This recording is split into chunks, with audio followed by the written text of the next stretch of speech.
स्वागत है आपका फाइनल ट्रेड में। नमस्कार, मैं हूं दीपांशु भंडारी। एक्शन के लिए हो जाइए तैयार। वीकेंड सेशन है, बस आखिरी 1.5 घंटा ट्रेड का बाकी है और उससे पहले हम देख रहे हैं बाजार में नरमी बनी हुई है, सुबह से सुस्ती बनी हुई है, कुछ बड़े एक्शन आ नहीं रहे हैं, कुछ अहम लेवल्स के इर्द गिर्द ही कारोबार होते हुए दिख रहा है।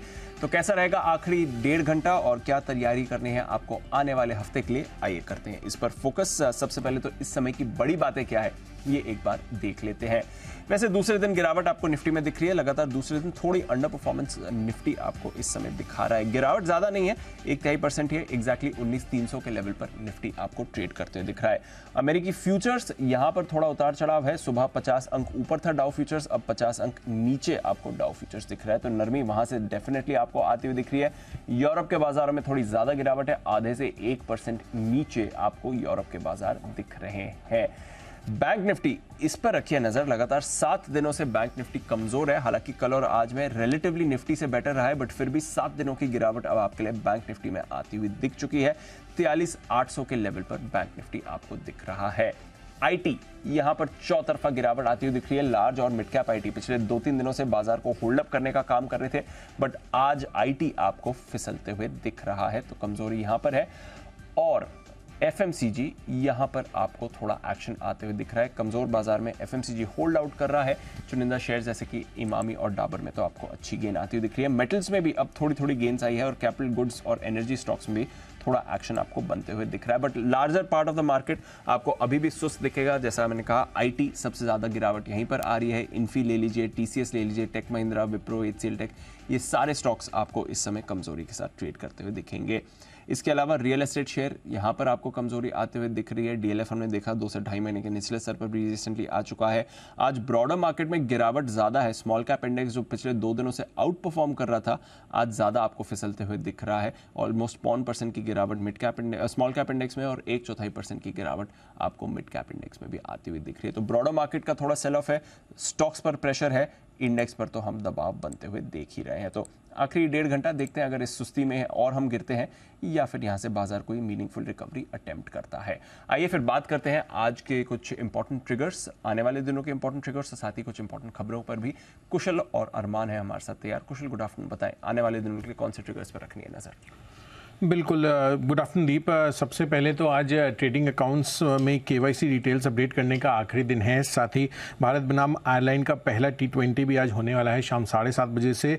जुलाई महीने का सीपीआई आंकड़ा यूरोप के लिहाज से काफ़ी इंपॉर्टेंट होगा। जहां तक सोमवार का सवाल है, कैश स्पेस से अल कार्गो टर्मिनल्स, इसके नंबर्स आते हुए दिखेंगे। साथ ही पहला सोमवार होगा एक्सपायरी के लिहाज से mid cap Nifty FNO contracts का। एक्स डिविडेंड ट्रेड कर रहे हैं 3 कंपनियां, रिलायंस इंडस्ट्रीज, चंबल फर्टिलाइजर और स्टोवेक इंडस्ट्रीज 21 तारीख को, और साथ ही 22 तारीख मंगलवार जियो फाइनेंशियल सर्विसेज फुत्सी रसल से बाहर होता हुआ दिखेगा। साथ ही आईपीओ के लिहाज से पिरामिड टेक्नोप्लास्ट, इसका आईपीओ बंद हो जाएगा।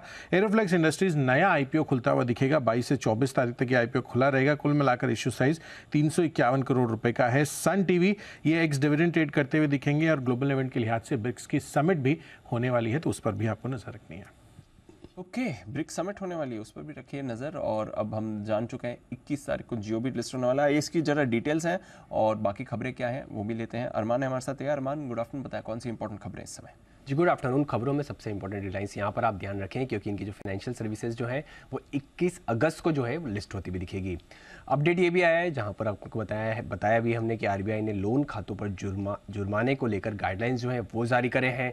और अगर आप देखें जुर्माने को लेकर जारी गाइडलाइंस जो है वो 1 जनवरी 2024 से जो है लागू होती हुई दिखेगी। वो लैंडिंग्स के अगर आप देखें वहाँ पर जो प्रैक्टिसेस की समीक्षा के बाद जो है ये गाइडलाइंस जो है आती हुई दिखी है। राउट मोबाइल, यहाँ पर वोडाफोन आइडिया के साथ इन्होंने एक्सक्लूसिव करार किया है। इंटरनेशनल A2P SMS के लिए जो कंपनी करार करती हुई दिखी है। जीएम फोल्डर, आपको जो ब्लॉक डील हुई थी वो तो बताया ही था। अब उसमें जो फोल्डर INC जो उनके प्रमोटर हैं, उन्होंने लगभग 13.5% हिस्सेदारी बेची है।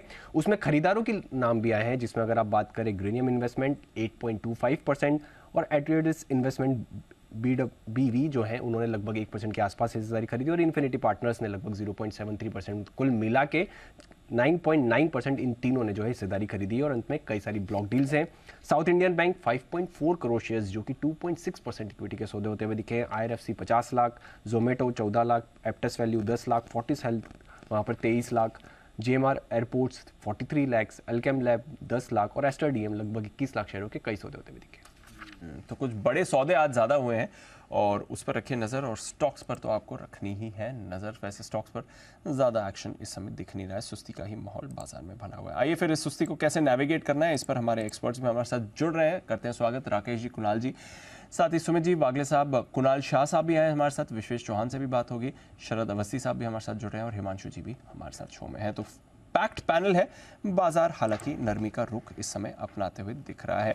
विश्वेश जी, एक बैंक निफ्टी पर आपसे व्यू लेना चाहूंगा और इंपॉर्टेंट लेवल्स की भी बात करेंगे। रिलेटिवली बेटर रहा है निफ्टी के मुकाबले, अभी फिर से एक रिकवरी अटेम्प्ट कर रहा है, 43,850 पर है। क्या व्यू बनता है सर बैंक निफ्टी पर? Good afternoon Deepanshu. देखिए, मुझे पर्सनली पूछो तो मुझे ऐसा लगता है कि कल के सेशन में यूएस ने एक क्रिटिकल एवरेजेस के नीचे क्लोज दिया है, तो हमारे लेवल 19,200 के आसपास आता है। But at the same time bank Nifty वो कंजेशन जोन में है जिस कंजेशन जोन से उसमें बहुत टाइम लगाया था निकलने के लिए। ये मई जून की रेंज जो थी उस वहां पे है, तो मुझे लगता है बैंक निफ्टी का डाउनसाइड इज नॉट वेरी 43,600 500 की रीजन में है, तो बैंक निफ्टी सपोर्ट के आसपास है। But at the same time आप ऐसा मान के चलिए कि ये अगर सीरीज पूरी की पूरी साइडवेज टू नेगेटिव रहेगी, तो मुझे नहीं लगता है कि 44,400 ऑन अपर साइड ब्रेक होगा और नीचे में शायद 43,500 ब्रेक होगा। तो वी हैव टू अज्यूम कि ये रेंज में रहेगा और थोड़ा सा लैक ऑफ ट्रिगर्स है Deepanshu. At the same time मुझे पर्सनली पूछो तो मुझे लगता है कि ऑप्शन सेलिंग का मार्केट ज्यादा होगा, तो रेंज रहेगी दीपांशु 43,500 ब्रॉडर रेंज और 44,400 ऑन द अपसाइड। ओके, तो 43,500 से 44,400 करीब 900 पॉइंट की रेंज इस समय निकल कर आ रही है स्क्रीन पर विश्वेश जी के लिए, जहां तक बैंक निफ्टी का सवाल है। इंडियन ह्यूम पाइप्स पर रखिए नजर, 7.5% का बड़ा उछाल आ रहा है। 640 करोड़ का ऑर्डर जीता है कंपनी ने वाटर सप्लाई प्रोजेक्ट के लिए। ये करीब 640 करोड़ का ऑर्डर मिलते हुए दिख रहा है और इसलिए 7.5% का स्पाइक भी इस समय आप काउंटर पर देख रहे हैं। इंडियन ह्यूम पाइप, इस पर रखनी है नजर। छोटे छोटे स्टॉक्स पर ही आज एक्शन का दिन दिख ही रहा है और उनमें से ये काउंटर है जो ऑर्डर विन के बेसिस पर आपको मूव करते हुए दिखेगा। सुमित जी से एक बार जरा चार्ट चेक भी ले ली जाए। सुमित जी, ज्यादा डिस्कस तो नहीं होता ये counter, but Indian Hume pipes क्योंकि ये ऑर्डर विन है उसके बाद स्टॉक में रिएक्शन आ रहा है 8% ऊपर इस समय। Sir good afternoon Deepanshu. तेजी के ट्रेंड के अंदर में ये स्टॉक है। अप्रैल मई के महीने से स्टॉक के अंदर तेजी का मूव देखने को मिल रहा है। स्टॉक लोअर लेवल से बहुत बढ़िया तेजी दिखा चुका है और अभी भी चार्ट्स को देखते हुए ऐसा लगता है कि स्टॉक 300 का लेवल क्रॉस करने को तैयार है। जैसे ही 300 का लेवल क्रॉस होगा तो स्टॉक में मोमेंटम और बढ़ेगा और 350 रुपए तक के लेवल आने वाले दिनों में ऊपर में देखने को मिलेंगे। ट्रेलिंग स्टॉप लॉस लगा के पोजीशंस होल्ड करें। 275 के आसपास का ट्रेलिंग स्टॉप लॉस बनेगा। 300 का लेवल टूटने के बाद 350 से 330 तक का मूव जल्दी आने वाले दिनों में देखने को मिलेगा, तो खरीदारी करके चल सकते हैं इंडियन ह्यूम पाइप के अंदर। ओके, खरीदारी करके चल सकते हैं इंडियन ह्यूम पाइप पर और स्टॉक में आपको एक्शन भी आते हुए दिख रहा है। इस समय फिलहाल करीब 9% ऊपर अब हो गया है इस बड़े ऑर्डर विन के बाद। मनापुरम फाइनेंस, इस पर एक राय लेनी है और राय लेंगे हम वागले साहब की तरफ से। वागले साहब, गुड आफ्टरनून सर। वायदा कारोबार के बैन से आज ही बाहर आया है और बैन से बाहर में आने के बाद 4.5% नीचे ये काउंटर इस समय दिख रहा है। बताएं सर, क्या व्यू बनता है मनापुरम फाइनेंस में? वैसे तो एक बढ़िया अपट्रेंड में रहा था, बट आज की जो गिरावट है। Deepanshu, good afternoon. मुझे लगता है आज ये माहौल में, ये मार्केट के माहौल के साथ पार्टिसिपेट कर रहा है, बट ऐसा भी कोई पैटर्न नहीं बना कि यहाँ से वन वे नीचे जाएगा। देखिए, आज का लो 142.75 143 है और अभी भाव 147 के आसपास है, तो नीचे से बाउंस बैक डेफिनेटली देखने को मिल रहा है। मेरा मानना है 140 ब्रेक नहीं करेगा और ऊपर में 152 153 के यहाँ पर भी अटक सकता है, तो हल्का सा इतने अच्छे हफ्तों के मूव के बाद थोड़ा सा साइडवेज मूव दिखा सकता है। ओके, तो ये है आपके लिए मनापुरम फाइनेंस। देखते हैं इस काउंटर पर नजर। एक बार जरा राय ले जाए शरद जी से भी, अगर वो ट्रैक करते हैं तो। शरद अवस्थी साहब, वैसे तो रिसेंटली रिकवरी बढ़िया रही है मनापुरम मुथूट दोनों की, स्पेशली मनापुरम ने आउट परफॉर्म करा है। कोई व्यू है सर इन काउंटर्स में मनापुरम मुथूट? मेरा ये मानना है कि ये स्पेस काफ़ी अट्रैक्टिव रहनी चाहिए, थोड़ा अगर आप लंबी अवधि के हिसाब से सोचे तो। गोल्ड लोन कंपनीज यूजुअली 5-7 साल में एक आधी साल ऐसा जाता है जहाँ फिर वो डाउन साइकिल में चले जाते हैं, तो मुथूट और मन्नापुरम में भी वही प्रॉब्लम रही है। और ग्रेजुअली जैसे जैसे बैंक्स का फोकस कॉर्पोरेट लोन बुक की तरफ शिफ्ट होता है और गोल्ड लोन्स पे एडिशनल फोकस नहीं आता है, मुझे लगता है वापस से जो ट्रेडिशनल कंपनीज हैं जो इस टाइप के ग्रैन्युलर बिजनेस को बेटर मैनेज कर पाती हैं, वो वापस वहाँ पे ग्रो करेंगे और प्राइसेस से भी कोई उनको काफ़ी रिस्क है नहीं। तो मुझे लगता है एवरेज में अगले 2 साल ग्रोथ भी दोनों कंपनीज में ठीक ठाक रहनी चाहिए। स्पेसिफिकली मन्नापुरम में मुझे लगता है कि अगले 2 साल में कितनी बुक वैल्यू करीब 150 के आसपास आ जानी चाहिए। और 1.5 से 2 का प्राइस टू बुक मल्टीपल आसानी से मिलना चाहिए। तो 175-200 रुपए तक के लक्ष्य के हिसाब से मुझे लगता है पॉसिबिलिटी है, उसको होल्ड करना चाहिए। ओके, तो 175-200 तक के लक्ष्य आपको यहाँ पर आते हुए दिख सकते हैं। मनोपुरम, इस पर रखें नज़र। इस समय वैसे स्टॉक आज वायदा कारोबार का टॉप लूजर बना हुआ है। कुछ और स्टॉक्स जहां पर आपको इस समय एक्शन बनते हुए दिख रहा है वहां पर भी डालते हैं नज़र। अदानी पोर्ट्स में एक अच्छी मूव आ रही है, 3% ऊपर ये काउंटर आपको दिख रहा है, इस पर रखें नज़र। पीवीआर आइनॉक्स आज होल्ड आउट कर रहा है। बैंक ऑफ बड़ौदा भी ठीक दिख रहा है। इनफैक्ट जो छोटे पीएसयू बैंक्स हैं वहां पर एक्शन थोड़ा ज़्यादा बना हुआ है। आइए, एक बिगुल आ रहा है क्लोजिंग शो का पहला वाला सुमित जी के लिए, सुमित का सुपर हिट।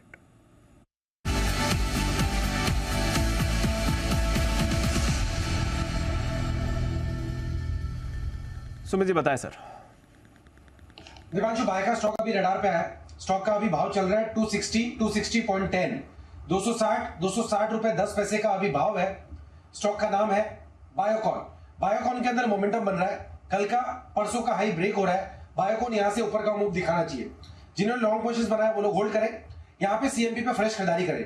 स्टॉक के अंदर पिछले कुछ दिनों की गिरावट के बाद अब इनिशियल संकेत मिले हैं बाउंस बैक के। स्टॉक यहां से बाउंस बैक में ऊपर में 266 का पहला टारगेट दिखाएगा, 272 का दूसरा टारगेट दिखाएगा।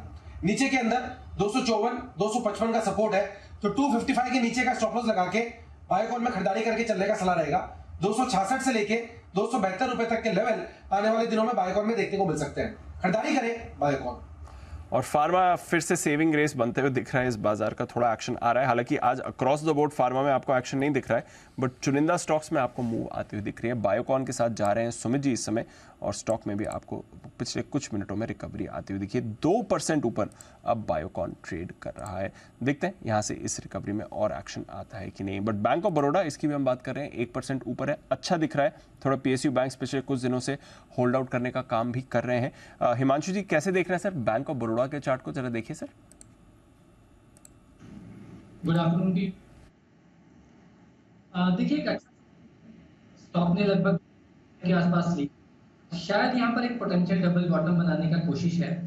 फिलहाल स्टॉक मैं कहूँगा अभी तक एक डाउनसाइड करेक्शन में है, साइडवेज कंसोलिडेशन में है इनफैक्ट। और मेरे लिए इंपॉर्टेंट रहेगा देखना कि स्टॉक अगर 194, 196 का जो हर्डल है उसके ऊपर अगर निकलता है, तब यहाँ पर मुझे लगता है कि वापस से जो मोमेंटम है वो आता हुआ नजर आ सकता है। फिलहाल एक न्यूट्रल ट्रैजेक्टरी में है स्टॉक। मैं वेट करना चाहूंगा 194, 195 से ऊपर का मूव अगर स्टॉक देता है आज या नेक्स्ट वीक में, तब यहाँ पर एक खरीदारी का ट्रिगर बनता हुआ नजर आ सकता है। आपके लिए बैंक ऑफ बड़ौदा जिस पर रखनी है आपको नजर आई। एक बिगुल चार्ट कॉर्नर का।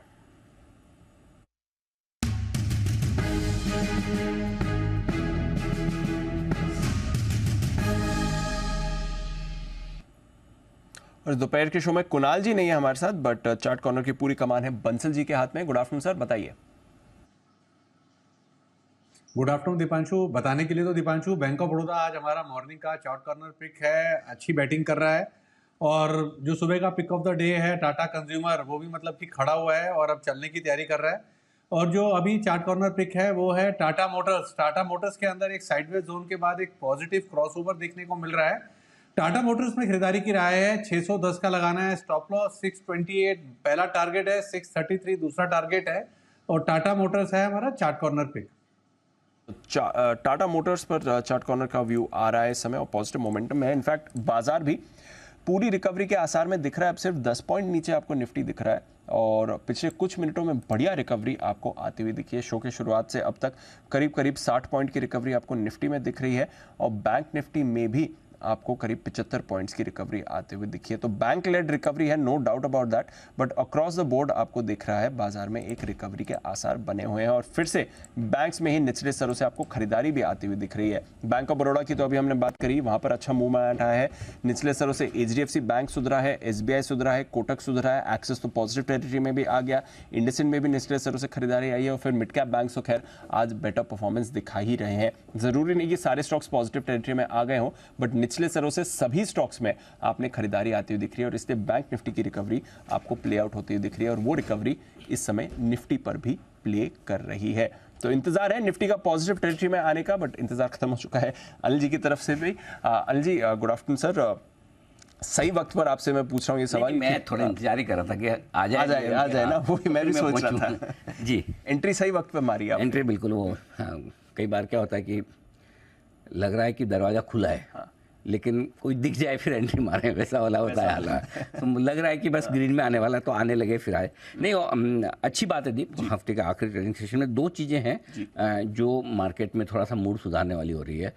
एक अदानी ग्रुप के शेयरों में जो बढ़िया आज रिकवरी आई है, उससे थोड़ा सा सेंटीमेंट ठीक होता दिखा। दूसरा भी रिलायंस को लेकर जो खबर आ रही है, रिलायंस जियो की लिस्टिंग होने की तैयारी है आगे, तो हाँ, तो सोमवार को।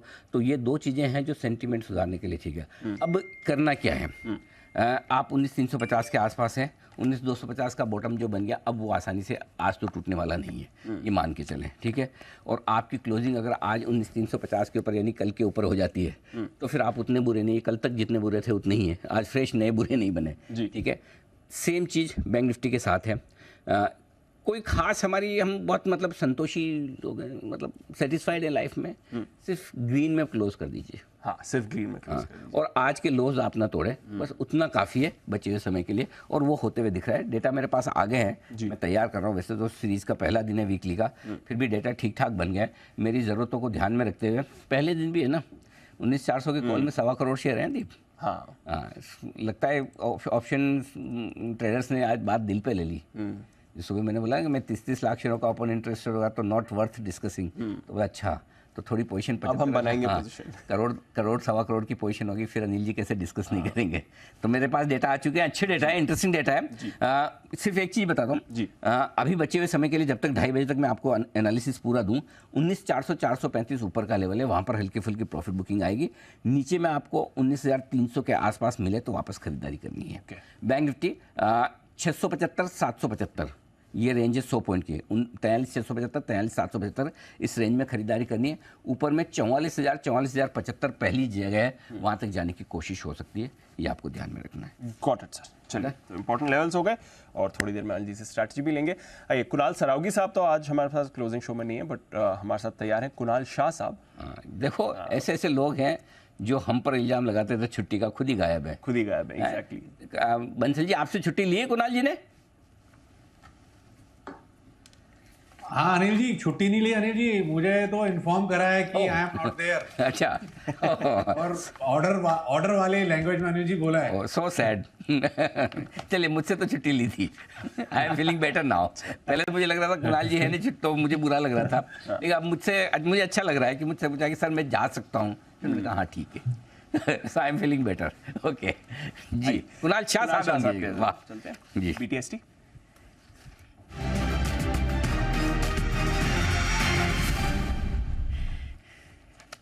बताएं सर। Good afternoon.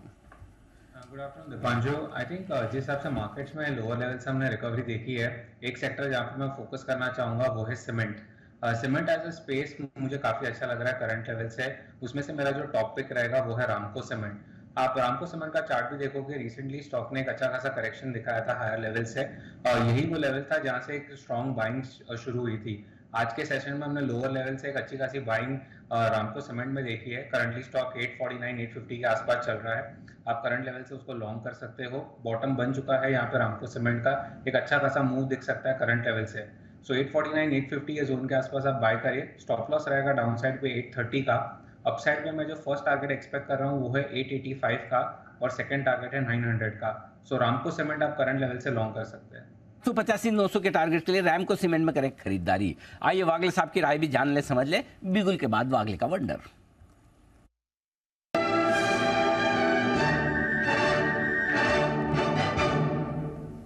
वागले साहब फरमाइए। Anil ji good afternoon, Deepanshu good afternoon. Reliance में मुझे बाय करना है, 356768 का करंट भाव है, 2567 का। मुझे लगता है ये 2600 के पार जाना चाहिए, और शायद मंडे ट्यूसडे के अंदर ये 2630-40 तक का भी लेवल दिखा सकता है। जो भी कारण हो, उसकी न्यूज़ है, जो भी है, पैटर्न काफ़ी अच्छा बन रहा है। आपका स्टॉप लॉस 2550 का होना चाहिए, 20 रुपये की यहाँ से रिस्क होगी। ओके, 2550 के स्टॉप लॉस के साथ करें खरीदारी। रिलायंस के फ्यूचर्स में स्टॉक में जियो की लिस्टिंग की खबर के बाद से एक बड़ा उछाल, बढ़िया तेजी देखने को मिली है। पिछले आधे घंटे में दमदार एक्शन, 2600 2630 ऊपर के टारगेट। आइए बढ़ते आगे, कुशल गुप्ता हमारे साथ तैयार है और बता रहे हैं कुशल की देश में बिजली की डिमांड कितनी मजबूत है इस वक्त और आगे कैसी बढ़ सकती है, और ये जो पावर स्टॉक्स इतने जबरदस्त पावरफुल नजर आ रहे हैं, चार्ट्स पर भी, फंडामेंटल्स भी। तो ऐसे में सेक्टर के लिए क्या हो रहे हैं बदलाव, कुशल जी बताइए। बिल्कुल सर, आप देखिए यहाँ पर सबसे पहले तो पावर डिमांड लगातार यहाँ पर हम देख ही रहे हैं कि रिकॉर्ड्स बनते हुए नजर आ रहे हैं, और इस बार 16 अगस्त को यहाँ पर सबसे ज़्यादा रिकॉर्ड पावर डिमांड भी बढ़ती हुई दिख रही है। 233 गीगावाट पर यहाँ पर 16 अगस्त को ये रिकॉर्ड दर्ज हुआ है। मानसून के बाद जिस तरह से यहाँ पर तापमान वापस से बढ़ता हुआ नजर आ रहा है, कहीं ना कहीं जो इम्पैक्ट आ रहा है एल नीनो की वजह से भी, वो भी जो टेम्परेचर है उसको इंक्रीज करते हुए नजर आ रहे हैं, जिस कारण से मानसून पर आपको इम्पैक्ट आता हुआ दिख रहा है। पर दूसरी तरफ जो पावर की डिमांड है वहां पर लगातार आपको बढ़त आती हुई दिख रही है। एक्सपेक्टेशंस ये है कि यहां पर अक्टूबर तक बिजली की जो मांग है उसमें तेजी बनी रहनी चाहिए, और खासकर जो नॉर्थ इंडिया और साथ ही वेस्टर्न इंडिया है, यहाँ पर सबसे ज़्यादा इस बारी बिजली की मांग, बिजली की खपत आपको होती हुई दिखी है। अब जिस तरह से यहाँ पर बढ़ती बिजली की मांग है, उसमें जो पावर जनरेटर्स हैं, यानी कि जो भी कंपनियां पावर जनरेट करती हैं in terms of install capacity भी, वहाँ पर भी आपको ध्यान रखना चाहिए। स्पेसिफिकली एनटीपीसी आप देखिए करीबन 73,000 मेगावाट की इसकी पावर जनरेटिंग कैपेसिटी है। या अगस्त के डेटा में आपको बता रहा हूँ। टाटा पावर लगभग 14,294 मेगावाट, टॉरेंट पावर भी लगभग 3,912 मेगावाट यहाँ पर पावर जनरेटिंग कैपेसिटी इनकी भी है। तो जाहिर सी बात है कि यहाँ पर जिसकी भी कैपेसिटी काफ़ी अच्छी है, वो आगे चलकर जो भी पावर डिमांड रहेगी उसको मीट करने में भी सक्षम होता हुआ दिख सकता है। ओके, तो पावर की खपत आपको बढ़ती हुई दिख रही है और डिमांड भी काफ़ी बढ़िया रही है। शरद जी से भी एक बार राय लेंगे। शरद जी जरा बताएं सर, पावर स्टॉक्स वैसे भी रेडार पर रहे हैं, मूव भी अच्छी आ रही है, आपके रेडार पर क्या है? जनरली अक्रॉस द बोर्ड मुझे लगता है ज्यादातर मूव प्ले आउट कर चुकी है। टाटा पावर वगैरह 225-30 हमारी फेयर वैल्यूएशन है, उसके आसपास या उसके ऊपर ही ट्रेड कर रहा है। एनटीपीसी में भी मुझे लगता है थोड़ा बहुत आपको अगर रेन्यूएबल वाला कुछ स्पिन ऑफ वगैरह का कहानी आती है तो उससे एडिशनल पिकअप मिलेगा, बट 200 रुपये के आसपास वो भी लगभग फुल्ली वैल्यूड हो जाता है। और अडानी वगैरह तो थोड़ा सा एक्सपेंसिव साइड पे है। तो मुझे लगता है अनलेस अनटिल जेएसडब्ल्यू वगैरह भी बहुत लॉन्ग टर्म बेट्स हैं। शॉर्ट टर्म में अगले 2-3 साल तो ज़्यादातर स्टॉक्स में मुझे लगता है डिस्काउंटेड है। पीएफसी आरईसी सरप्राइजिंगली अभी भी शायद काफ़ी स्कोप डेसिफर करे आने वाले समय के लिए, क्योंकि अभी भी कितना 0.8-0.9 टाइम्स प्राइस टू बुक पे ट्रेड कर रहे हैं। और मुझे लगता है जैसे जैसे ये ट्रांसमिशन स्टेट ट्रांसमिशन यूनिट्स हैं उनको जैसे जैसे इम्प्रूव करती है उनके फाइनेंशियल्स में, तो उसका फ़ायदा आरईसी पीएफसी को होना चाहिए। तो अगर आपको एक बेट लेना हो तो मेरे हिसाब से पीएफसी एक बढ़िया बेट हो सकती है, क्योंकि आरईसी की होल्डिंग भी है उसमें, और यहाँ से भी एटलीस्ट 30-35% अपसाइड और निकल के आ सकती है। और री रेटिंग जो होगी बाकी प्रोजेक्ट्स फाइनेंसिंग में जो एडिशनल डिमांड आ रही है उसकी वजह से वो नहीं, तो मुझे लगता है पीएफसी एक बढ़िया बेट हो सकती है 25 से 30% और अपसाइड के लिए। ओके, तो पावर फाइनेंसर्स पर भी रखिए नज़र और कुछ पावर का प्रोड्यूसर्स पर भी रखिए नज़र। यहाँ पर एक्शन आपको बनते हुए दिख रहा है, बट एक्शन कुछ और स्टॉक्स में सुबह से बना हुआ है। AU small finance bank, Sumit ji सुबह की भी राय थी, अभी भी गेंस होल्ड कर रहा है, जरा इस पर अपडेट दें। AU small finance bank stock के अंदर पोजीशंस होल्ड करके चलने का सलाह रहेगा। 720 का इसका इमीडिएट पहला टारगेट है। आज का हाई लगा है 719 रुपए 40 पैसे का, तो ऑलमोस्ट टारगेट हिट मान सकते हैं उसको। और 720 का लेवल अब वापस से ऊपर में निकलेगा तो स्टॉक के अंदर 730 से 740 तक का मूव अगले हफ्ते में एयू स्मॉल फाइनेंस बैंक में देखने को मिलेगा। पोजीशंस होल्ड करें, ऊपर का मूव बनेगा, यहाँ से ऊपर का मूव 730 से 740 तक का देखने को मिल सकता है। ओके, तो यह है आपके लिए AU small finance bank. Dixon tech ये भी फिर से एक्शन में है, लगातार इस पर एक अच्छी मूव बनी हुई है काफी समय से। विश्वेश जी एक बार डिक्सन टेक का चार्ट देखें, डेज हाई पर ट्रेड कर रहा है सर। दीपांशु देखिए बहुत अच्छा चार्ट है मेरे हिसाब से। ओवरऑल आईटी पैक को भी आउट परफॉर्म कर रहा है, तो मुझे ऐसा लग रहा है कि जैसे ही ये कल का हाई निकालता है उसके बाद में यहाँ पे खरीदारी करनी चाहिए। जो एग्जैक्ट लेवल है वो है 4810 कैश का एनएससी। तो 4810 के ऊपर मुझे लगता है अगला लेवल सीधा 4900 के आसपास का होना चाहिए। तो यहाँ पे वेट एंड वॉच करना चाहिए। अभी फिलहाल कल की पूरी ट्रेडिंग रेंज के अंदर ही प्राइस ट्रेड हो रहा है, तो 4810 के ऊपर ही मैं रिकमेंड करूँगा फ्रेश बाय के लिए। But overall definitely good stock, buy on decline is definitely suggested here. करते हैं सर डिक्सन टेक। हाँ जी, तो ब्रॉडली मुझे लगता है part of the news track इन हो गई है और यहाँ से बहुत ज़्यादा अपसाइड मुझे तो नज़र नहीं आ रही, क्योंकि अगले साल 2 साल ग्रोथ काफ़ी रोबस्ट रहेगी। 35-40% की CAGR रहनी चाहिए और उसके बाद शायद 25-30% के आसपास सेटल हो जाए। पर अगर मैं बहुत ऑप्टिमिस्टिक नंबर्स भी लूँ तो FY25 में अर्निंग शायद 100 रुपये, 95 से 100 रुपये के आसपास आएगी। उस पे स्टॉक ऑलरेडी 46-47 टाइम पे ट्रेड कर रहा है, तो मुझे लगता है हाई प्रोबेबिलिटी है कि आपको यहाँ से थोड़ा टाइम बेस्ड करेक्शन देखने को मिले, अनलेस एंड अनटिल ये फॉरवर्ड नंबर्स में कोई स्ट्रॉन्ग रिविजन का रीजन मिले। तो मुझे लगता है ये भाव में लगभग फुल्ली प्राइस्ड इन है। ये है आपके लिए डिक्सन टेक, जिस पर आपको रखनी है नजर, इस पर भी एक्शन आ रहा है। Action by the way Anil ji, बाजार में पूरा रिकवरी वाला हो चुका है इस समय। थोड़ी देर में अनिल जी से अपनी स्ट्रैटेजी भी लेनी है, बट बैंक निफ्टी आपके लिए पॉजिटिव टेरिटरी में आ गया है, निफ्टी भी आपके लिए एक बार के लिए अभी अभी पॉजिटिव टेरिटरी में आया था। तो रिकवरी बाजार में एक अच्छी प्ले आउट आपको होती हुई दिख रही है, कई सारे बैंक्स का भी योगदान है। हाँ, जो सुबह अपनी बात हो रही थी कि बैंक निफ्टी की रिकवरी के लिए रिलायंस इंपॉर्टेंट रिकवरी वहीं से आई है। यस सर, ठीक है ना, आई है। तो वो वहाँ से आपको मिल गई है रिकवरी, बिल्कुल जहाँ से आपको चाहिए था एग्जैक्टली वहीं से आती हुई दिख रही है। तो रिलायंस का जोश में आ जाना ठीक हो गया काम कम से कम जी। और बैंक निफ्टी आपकी जो रिकवरी को लीड करने की कोशिश कर रहा था, अब बढ़िया चीज़ है कि निफ्टी भी बराबर साथ दे रहा है।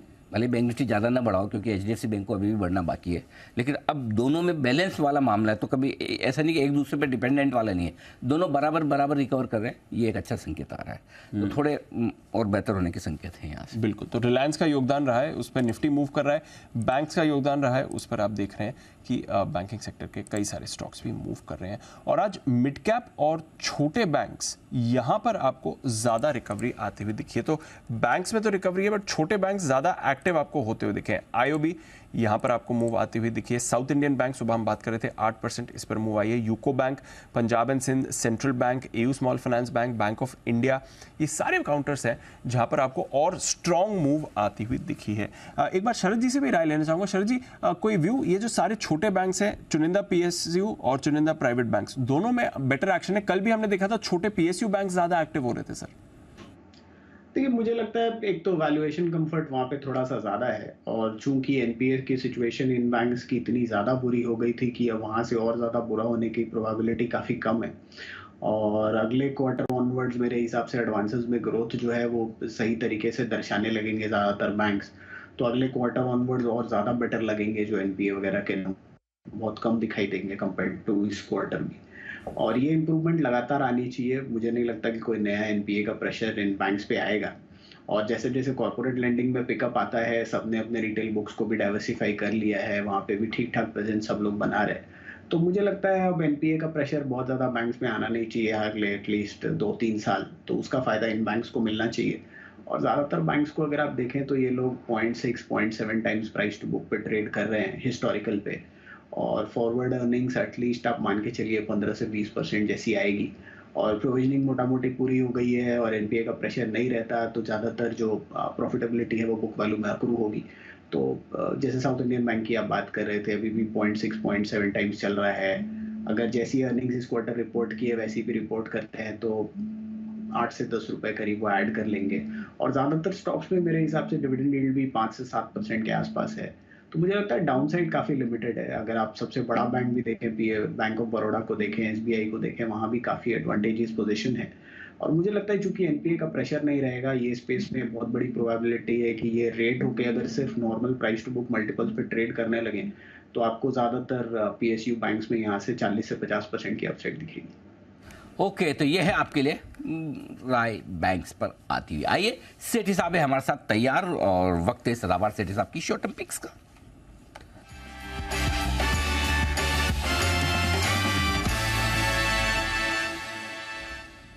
सुस्वागतम सेठी साहब, बताएं सर, क्या है इरादा?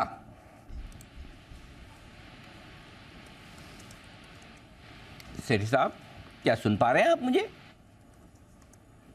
ओह, चलिए, सेठी साहब कनेक्ट होने के पहले डिस्कनेक्ट हो गए। ओके, ऑल द बेस्ट सेठी साहब, थोड़ी देर में आप कनेक्ट हो जाइए। तब तक दीप आप चाहें तो मेरी सेवाओं का आनंद ले सकते हैं आप। स्ट्रैटेजी लेना सर, आपकी इच्छा पे।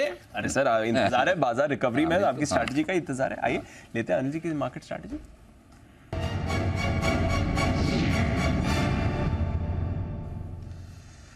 थोड़ी रिकवरी, थोड़ी सी सही, डाउ फ्यूचर्स पर भी हुई है। 50 अंक नीचे थे शो की शुरुआत में, अब आपको सिर्फ 15 अंक नीचे दिख रहे हैं। नैस्डैक फ्यूचर्स 25 अंक दिख रहे हैं। बट वैसे ग्लोबल मार्केट्स में आज कहीं कुछ अच्छा नहीं है सर। अक्रॉस एशिया आधे से 2% तक की गिरावट है। हांगकांग आज 2% लुढ़का है, बट अक्रॉस एशिया गिरावट थी। यूरोप में भी इस समय आपको वीकनेस ही दिख रही है। रुपया हमारा ठीक है 3 पैसे मजबूत है, हालांकि 11 पैसे मजबूत खुला था। बट सिर्फ इंडियन मार्केट्स हैं जो फ्लैट हैं इस समय। अक्रॉस एशिया, अक्रॉस यूरोप आपको वीकनेस ही दिखी है। तो हम रिलेटिवली बेटर हैं, हालांकि सुस्त है। बताएं सर क्या करना है। थोड़ी सी एक चीज़ चेंज हुई है दीप, और वो चेंज ये हुई कि सुबह निफ्टी कमज़ोर दिख रहा था और बैंक निफ्टी थोड़ा बेहतर दिख रहा था। अभी मूवमेंट, प्राइस मूवमेंट के हिसाब से और डेटा के हिसाब से निफ्टी ज़्यादा बेहतर दिख रहा है। निफ्टी बेटर दिख रहा है? अरे ये दोनों के हिसाब से ये रिलायंस का कमाल है जो हुआ है। कैसे मैं समझाता हूँ। पहली चीज़ 19,300 यहाँ पर हाईएस्ट ओपन इंटरेस्ट से पुट में 77 लाख शेयरों का।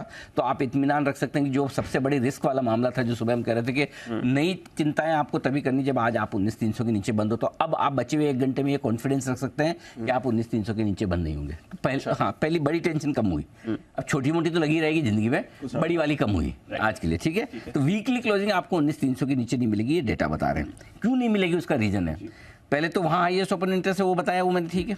दूसरा एक आप 19,360-65 पे वापस आ चुके हैं। तीसरा 19,300 पे कॉल राइटर फंस गया। कैसे? 1 crore 2 lakh share open interest में, इसमें से 86 लाख शेयर कॉल राइटर आज ही 60 पॉइंट ऑलरेडी रिवर्स चल रहे हैं। ठीक है, 19,350 पे 50 लाख शेयर ऑलरेडी वो भी कॉल राइटर फंसा हुआ है। तो दोनों कॉल राइटर फंसे हुए। अब फंसे हुए ये इसलिए फील करेंगे कि मंडे को रिलायंस जियो की लिस्टिंग है, और मंडे को रिलायंस ऊपर रहा तो निफ्टी को तो गिरने नहीं देगा। करेक्ट। उनकी फेवर में एक ही चीज़ आ सकती है कि ग्लोबली बहुत खराब हो जाए। ये 3 दिनों से ऑलरेडी मरे पड़े हैं। तो 10 पॉइंट डाउन नीचे, 10 पॉइंट ऊपर, उससे तो आप बता नहीं सकते ना कि अमेरिका में क्या होगा। सो एक मंदी के लिए आज आपके पास जो बचे हुए समय के लिए अगर खराब सोचना है, तो एक ही आपके सपोर्ट में आ सकता है फैक्टर, वो कमजोरी वाला, कि ग्लोबली कमजोर हो जाए। बाकी आपको पोजीशन के हिसाब से कॉल राइटर फंसा हुआ है। बड़ी बाधा है 19,400 पर, 1.25 करोड़ शेयर वहाँ पर है कॉल राइटर्स। सो ऊपर आकर 19,400 435 के रेंज में आप प्रॉफिट दिखाएंगे, या आप आगे चलें। 435 के ऊपर बंद हुए तो और मजबूती बनेगी, अदरवाइज मुझे लगता है वहाँ पे जाके रुक जाएंगे, उसके ऊपर भी निकलना मुश्किल है। सो ब्रॉडली मार्केट 19,300 19,400 की रेंज को ट्रेड करना चाहता है बचे समय के लिए। अगर 3 बजे के पहले 19,400 पार करके निकल गए, टिक गए, तो फिर आज बढ़िया शॉर्ट कवरिंग दिखेगी, क्योंकि तब 19,300 के कॉल राइटर को भी काटना है, 350 को भी काटना है, और 400 वाले भी कमज़ोर कॉल राइटर्स है जिन्होंने थोड़ा नीचे भी कॉल बेची है, वो भी काटने आएंगे। सो 19,400 मेक और ब्रेक बचे हुए समय के लिए 3 बजे के पहले। तो इसलिए मैं कह रहा हूँ डेटा अब निफ्टी में शॉर्ट कवरिंग दिखा रहा है, क्योंकि आज के निफ्टी ढीला था ना बैंक, तो सुबह शॉर्ट्स का मन है। बैंक निफ्टी में उल्टा है। बैंक निफ्टी में क्या है, इसको 43,800 के नीचे भी बंद नहीं होना, 44,000 के ऊपर भी बहुत टाइट रेंज पकड़ रखी है। 43,800 पर 40 लाख शेयर पुट में हाईएस्ट है, 44,000 पे 44 लाख शेयर है वो हाईएस्ट है। इसीलिए अब आपको एक काम करना है, 3 बजे तक या तो ये 43,800 के नीचे ट्रेड करना शुरू किया तो ये 43,600 तक आ जाएगा। ठीक है, बीच में जो भी सपोर्ट लेवल है 675, 700, 600, ये 200 पॉइंट की रिस्क खुल जाती है। 3 बजे तक 44,000 के ऊपर निकल गया तो 200 पॉइंट की अपसाइड खुल जाती है। 43,075, 125, 200, तो 43,800, 44,000 नो ट्रेड जोन है बैंक निफ्टी के लिए। एक तरफ किधर भी निकले, 3 बजे के बाद निकले उसकी कोई वैल्यू नहीं है मेरे लिए। वो तो निकलने में फिर अलग बात है। 3 बजे के पहले निकलने में क्या आपकी वेटेड एवरेज क्लोजिंग जो आती है वो अच्छी निकल के आती है, इसलिए पहले का मूव जो है वो ज़्यादा काम का है, वो प्राइस और वॉल्यूम दोनों के एक्शन के हिसाब से। सो 3 के पहले आपको या तो 44,000 के पार निकलना है या 43,800, नहीं तो आप इधर ही टाइम पास करेंगे। और बैंक निफ्टी, ये बैंक निफ्टी 19,300 19,400 ये आपकी 3 बजे तक की रेंज है। जिधर भी बात दोनों में हम एग्जैक्टली मिड पॉइंट पर ट्रेड करें, क्या करें, ऐसे ही हाल है, क्या करें। ठीक है सर ठीक है, गॉट इट। तो चलिए ये है इस समय अनिल जी की स्ट्रैटेजी। आइए सेठी साहब भी अगर हमारे साथ जुड़ चुके हैं तो करते हैं उनका स्वागत। सदाबहार सेठी साहब की शॉर्ट टर्म पिक्स।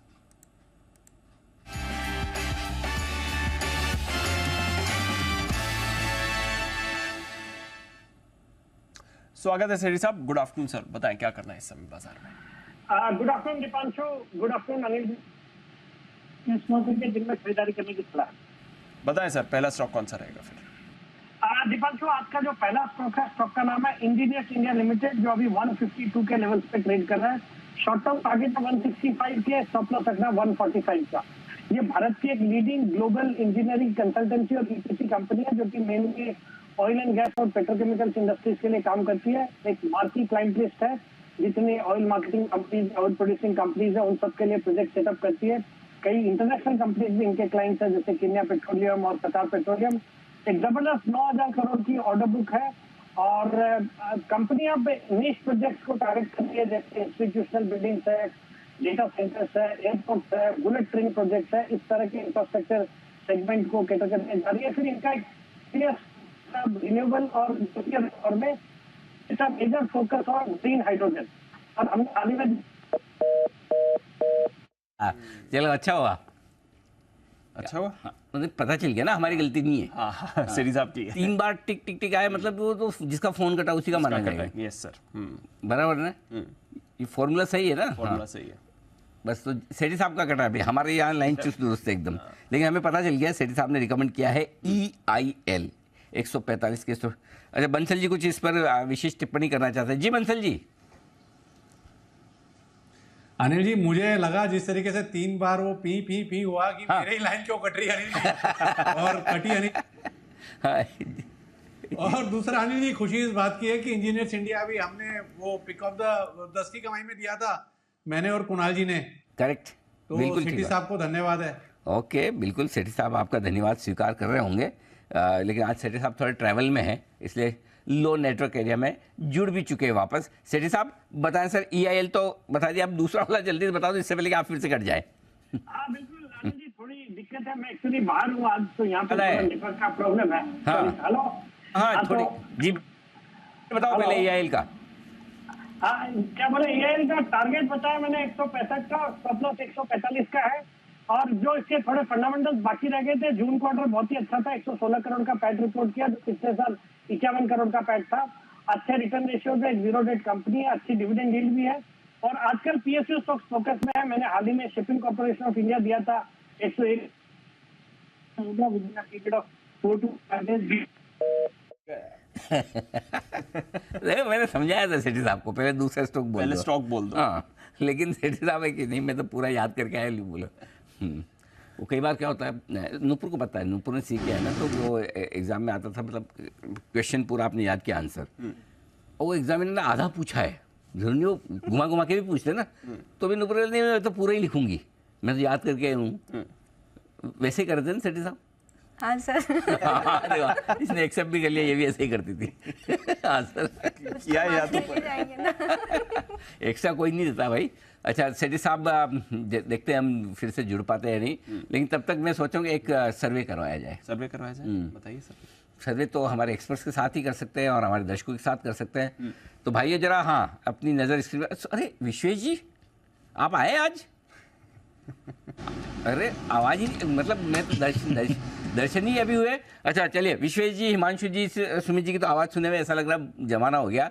तो चलिए एक काम करिए, आप लोग बताइए कि खाने पीने में आपको सबसे ज़्यादा क्या पसंद है? अच्छा, ऐसा सोचिए जरा, मैं खिला रहा हूँ, ऐसा अज्यूम, जस्ट अज्यूम, इमेजिन, आपको सबसे ज़्यादा क्या पसंद है? नहीं, अच्छा उसमें तो गलत जवाब आ जाएंगे, उनको लग रहा है कि मैं खिला रहा हूँ तो फिर तो कुछ ना कुछ सोचेंगे, वो मेनू कार्ड में सबसे महंगी चीज़ कौन सी है। एग्जैक्टली होटल में वहाँ नहीं, आपके वो नहीं, मैं नहीं खिला रहा, आपको अपनी पसंद की चीज़ ही खानी है। सबसे ज़्यादा क्या पसंद है आपको खाने पीने में, क्या पसंद है? कोई एनीवन? जी जी Vishwesh ji. Sir I am not that foodie, हाँ, लेकिन अगर कुछ खाना हो तो मुझे पराठा अच्छा लगता है। वेरी नाइस, आलू का पराठा, समथिंग, आलू का पराठा। Okay, anyone else? जी सर। सुमित जी? स्वीट्स नाम बोलो ना, स्वीट्स सारी खिला दे, एक बोलो। हाँ जी, स्वीट्स में तो जो खिलाओ मैं तैयार खाने के लिए। एक बोलो कि गाजर का हलवा है कि कोई ऐसा गुलाब जामुन है, एक बोलो, एक। जलेबी रबड़ी। हाँ, बहुत बनाते हो आप जलेबी, अब सब पता चला कहाँ से आए ये। जी कुणाल जी। सर स्ट्रीट फेवरेट है जो सबको पसंद है मुंबई में, वो है पानी puri. Pani puri, lovely, very nice. Anyone else? Bansal ji भी। अच्छा बंसल जी बता दें। जी Bansal ji. Anil ji I love chola bhatura with mango लस्सी। और अनिल जी कल भी ले रहे थे और कुणाल जी साथ में थे और आप वाला अनिल जी टशन दिखा रहे थे कि too much calories Anil ji. अच्छा। मतलब कि वो टिश्यू जैसे आप भटूरे में टिश्यू लगाते हैं बिल्कुल सेम। और अनिल जी साथ में 1-2 लोग और भी थे जो आपको जानते हैं, मैंने बोला भी उनको कि अनिल जी की कॉपी कर रहे हैं अनिल जी। अरे वो एक्स्ट्रा तेल निकालता हूँ मैं भटूरे से, थोड़ा टिश्यू लगा के। अच्छा, तो कुणाल जी भी ऐसा कर रहे थे? कुणाल जी तो इतने दुबले पतले।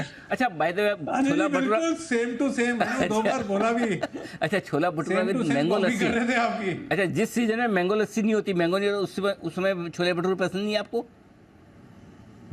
नहीं अनिल जी, उस समय बिना मैंगो लस्सी के काम चलाते हैं अनिल जी। ओके, तो ये है हमारे देश के लोगों की खाने पीने की अपनी अपनी पसंद। किसी को आलू के पराठे, किसी को छोले भटूरे, किसी को जलेबी, ये सारी की सारी चीज़ें हैं। ओह, ये देखो मैंगो लस्सी आ गई आपके लिए।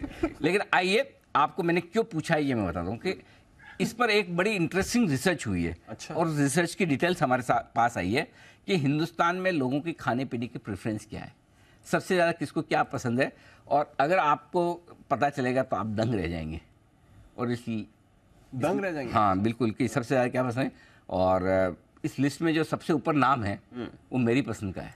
अच्छा, हाँ, ये भी? हाँ, बताया सर। नूपुर बता रही डिटेल, नहीं नूपुर को इसलिए बुलाया है, नूपुर बता रही है। नूपुर बताइए क्या रिसर्च हुई है, रिसर्च का नतीजा क्या है? बिल्कुल सर, जो आपकी पसंद है वही सबको पसंद आ रहा है और वो है मसाला चाय। यस, चाय, मसाला चाय, नहीं चाय नहीं, मसाला चाय। मसाला चाय इंडिया में ही पी जाती है। हाँ, मसाला चाय बाकायदा, मतलब अदरक और गरम मसाला डाल के, लौंग इलायची वगैरह, वो सारा, वो खाने पीने की चीज़ों में सबसे नंबर 1 इंडिया में मसाला चाय। मसाला चाय, अच्छा ये तो हाँ आता है सर। और मैं केन्या गया था, केन्या में हर जगह मसाला चाय बनती है। केन्या में हर जगह? क्या बात कर, आप खाली मसाला चाय बोलो, उनको पता है, उन्हें पता है मसाला और प्रॉपर मसाला चाय के फ्लेवर से बनेगी आपको। मतलब ये इंडियन रेस्टोरेंट है या कहीं नहीं, कहीं भी केन्या में, वहाँ हाँ वहाँ लोगों को पता है इतनी मसाला चाय। एनीवे, तो बता नूपुर बताइए डिटेल सारी। बिल्कुल सर, सर्वे तो हुआ है जहाँ पे जो टेस्ट एटलस है उन्होंने एक सूची जारी की है जहाँ पे जो भारत के लोगों को फूड्स और ड्रिंक्स में क्या सबसे ज़्यादा पसंद आ रहा है। 50 नाम इसमें सामने है। सबसे ऊपर मसाला चाय, वो तो होना ही है, सबकी पसंद मसाला चाय होती है। हर घर में सुबह हम देखते हैं कि चाय बनती है और मसाले के साथ बनती है, तो ये सबसे ऊपर है। इसके बाद अगर आप देखेंगे टॉप 10 में आपको मैंगो लस्सी नज़र आएगी, बटर चिकन दिखेगा, टिक्का, साथ ही साथ बटर गार्लिक नान जैसे कुछ नाम सामने आए हैं टॉप 10 में। ये इंटरेस्टिंग फैक्ट है कि बिरयानी इस लिस्ट में टॉप 10 में आपको नहीं नजर आएगी। बिरयानी को 19 स्टार वाला लेवल मिला है, इस बार थोड़ी नीचे फिसलती हुई दिखिए। वहीं दाल तड़का, काजू कतली, छोले भटूरों की हम बात कर रहे थे, वो टॉप 25 में उन्होंने जगह बना लिया है। सर इंटरेस्टिंग बात ये है कि मुंबई का वड़ा पाव भी इस लिस्ट का पार्ट है, हालांकि सबसे लास्ट में, लेकिन वो भी लोगों को पसंद है। और उसके ऊपर अगर आप देखेंगे जो रसगुल्ला हम बात करते हैं कि सबको पसंद होगा, इंटरेस्टिंग फैक्ट है कि वो भी सेकेंड लास्ट पे आपको दिखेगा। तो सबसे ज़्यादा लोगों को चाय पसंद है। वड़ा पाव अगर देखेंगे तो लास्ट में, रसगुल्ला उसके ऊपर है, और बिरयानी टॉप 10 का पार्ट इस बार नहीं बनी और वो फिसल के 19वें स्थान पे चली गई। लेकिन बंसल जी की मैंगो लस्सी चौथे नंबर पे है। बंसल जी गजब की परफॉर्मेंस आपकी, वेरी गुड। मैंगो लस्सी चौथे नंबर पे आई है। सुमित जी की मिठाइयाँ तो खैर बहुत सारी है, जलेबी नहीं दिख रही मुझे। जलेबी नहीं दिख रही, जलेबी। बट छोले भटूरे 25 नंबर पे। हाँ, छोले भटूरे भी 25वें नंबर पे। छोले भटूरे की रैंकिंग भी ठीक है, नॉट बैड। काजू कतली है 23 नंबर पे। 23 नंबर पे, तो ये सारी आपके लिए। नंबर 2 पे बटर गार्लिक नान, नंबर 3 गरम मसाला, नंबर 4 मैंगो लस्सी, नंबर 5 पे है नान। ओहो गजब। तो ये खाने पीने की चीज़, ये किसने करवाई ये पूरी की पूरी रिसर्च है? टेस्ट एटलस करके एनसाइक्लोपीडिया है वो, वहाँ पे पूरे इंटरनेशनल क्रूजीन और टेस्ट का डिटेल में एनालिसिस होता है। ये नुपुर, ये बताइए, आपसे मेरा एक मासूम सा सवाल है, ये ऑफिसर्स में आप सिर्फ ऐसे साइट्स पे जाके रिसर्च ही करती है, या मतलब आपका कि हम सबको बना के खिलाने का भी इरादा है? बिल्कुल सर, बना के खिलाने का भी इरादा है, बना लेते। तो मैं आपको बता दूं कि जो प्रोग्रेशन है, ये जो बना के खिला कर आप अच्छा नेक इरादा जो रखती है, इसमें बताऊं कि आज तक की जितनी भी ये मेडिकल रिसर्च हुई है, उसमें मतलब शुरुआत तो चूहे से की जाती है, फिर खरगोश, फिर बंदर और फिर इंसानों पर। तो आप जो भी रेसिपी बनाएं इसी क्रम में दीप पर लास्ट नंबर आना चाहिए, दीप से पहले। ठीक है ना दीप? तो पहले चूहों पर, फिर खरगोश हम कहीं से कहीं ढूंढ के ले आएंगे आपके लिए, बंदर, फिर दीप। वो बच गए तो फिर अगर वो आपकी रेसिपी खाकर स्वस्थ रहे, मस्त रहे, फिर दीप और दीप के बाद हम सब ओके बहुत ही बेहतरीन बैरियर में जी। आपको किसी को कोई विशेष टिप्पणी करनी है इस, अगर आपका कोई आइटम है जो नहीं पर, अच्छा समोसा, इसमें समोसा अवेलेबल है 12वें नंबर पर। 12वें नंबर बिल्कुल 12 नंबर पर समोसा है, और टिक्का 8वें नंबर पर। तो ये आपकी पूरी की पूरी लिस्ट। डोसा भी है 15 पर, डोसा मसाला डोसा 17 नंबर। जिन और टॉनिक वाटर भी है। अच्छा यार, तो ये ऐसे डालो 30वें नंबर पे टॉनिक वाटर डालोगे तो लिस्ट थोड़ी सी मुझे डाउटफुल लगने लगेगी। टॉनिक वाटर कौन जिन एंड टॉनिक वाटर दोनों है। हाँ जी बंसल जी। अच्छा ओ टॉनिक वाटर जो किसी में मिला के पिया जाता है वो जिन के साथ। हाँ अच्छा सॉरी हाँ, अब मुझे समझ में नहीं आया। जी बंसल जी। देखिए अनिल जी, सबसे पहले नंबर पे है मसाला चाय। और अनिल जी ऐसा नहीं है कि कुणाल जी आपको कॉपी करते हैं छोले भटूरे में, अभी मैंने भी अनिल जी आपको कॉपी करना शुरू करा है। जिस तरीके से आप मसाला चाय ऑर्डर करते हैं, शायद बाकी लोगों को पता नहीं होगा, जब अनिल जी मसाला चाय ऑर्डर करते हैं तो बोलते हैं भैया वो 5 स्टार वाली नहीं, वो रोड साइड टपरी वाली अदरक इलायची और एकदम गरम बढ़िया कड़क बना के लाना। और जब इस तरीके से अनिल जी बोलते हैं ना, तो चाय अपने घर से भी बढ़िया बनती है। तो अनिल जी बिल्कुल कॉपी करना शुरू कर दिया, अभी मैंने भी आपको इसी तरीके से मसाला चाय ऑर्डर करते हैं हम भी। अच्छा इसमें एक चीज़ दीप मैं बताना चाहता हूँ।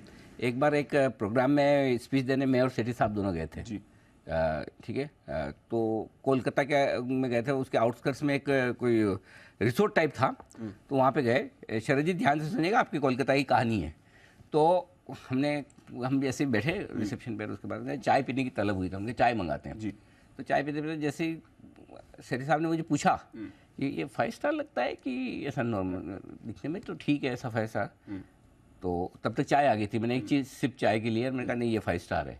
क्यों? तो उन्होंने बोला कैसे पता चला? क्योंकि अभी तो मैंने कहा चाय से, अगर चाय बेस्वाद है, ठंडी है, मतलब दूध ऊपर से मिलाया है और उसमें कोई स्वाद नहीं आ रहा, इसका मतलब समझ लीजिए आप 5 स्टार की चाय पी रहे हैं। सही बात। अगर आपको अच्छी गरम मसालेदार और जिसमें स्वाद हो, खुशबू हो, वो चाय पीनी तो फिर 5 स्टार में नहीं मिली, वो तो फिर बाहर रोड पे वो बाहर तो हमने चाय के स्वाद से ही पता लगा लेकिन 5 star.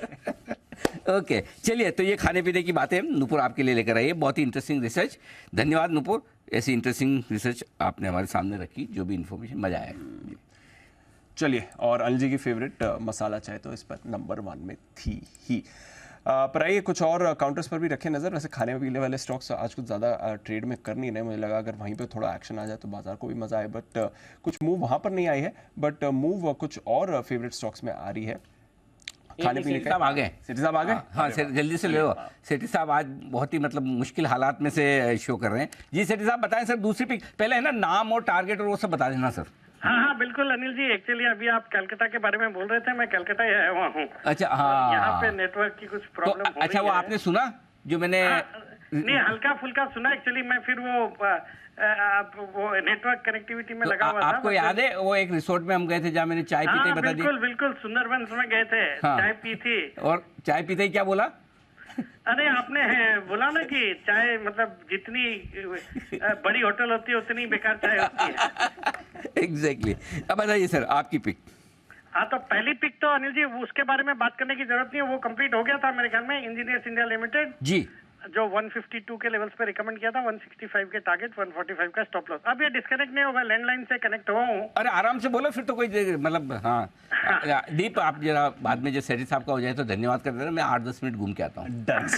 Ji yes sir please continue. उतना समय भी नहीं लूंगा। अनिल जी जो दूसरा स्टॉक है आज का, वो स्टॉक है एप्कोटेक्स इंडस्ट्रीज, जो अभी 520 के आसपास ट्रेड कर रहा है, और पहले शॉर्ट टर्म टारगेट है इससे 550 के, और स्टॉप लॉस रखना है 510 रुपए का। ये कंपनी भी एक एशियन पेंट्स के डिवीजन के रूप में स्टार्ट हुई थी, और फिर आज एक बड़ी कंपनी हो गई जो सिंथेटिक रबर और लेटेक्स के फील्ड में एक लीडर है। ये जो प्रोडक्ट है ये मेडिकल और इंडस्ट्रियल ग्लव्स बनाने में काम आते हैं। इसके अलावा सिंथेटिक इमल्जन पॉलीमर्स भी बनाती है, जो कि फुटवेयर और ऑटो कंपोनेंट इंडस्ट्री में लगते हैं।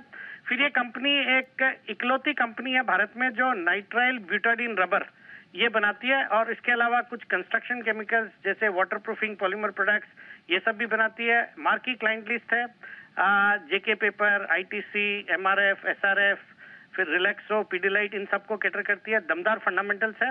Return on equity close to 23%, return on capital employed 24%, debt equity ratio भी 0.32 का है, प्रोमोटर्स की अच्छी खासी 58% की हिस्सेदारी है, कुछ भी प्लेज नहीं है। वैल्यूएशन के लिहाज से भी स्टॉक सस्ता लगता है। मुझे लगता है ये स्टॉक भी बिल्कुल चलने को तैयार है। यहाँ पे खरीदारी करने की सलाह for a target of 550, stop loss of 510।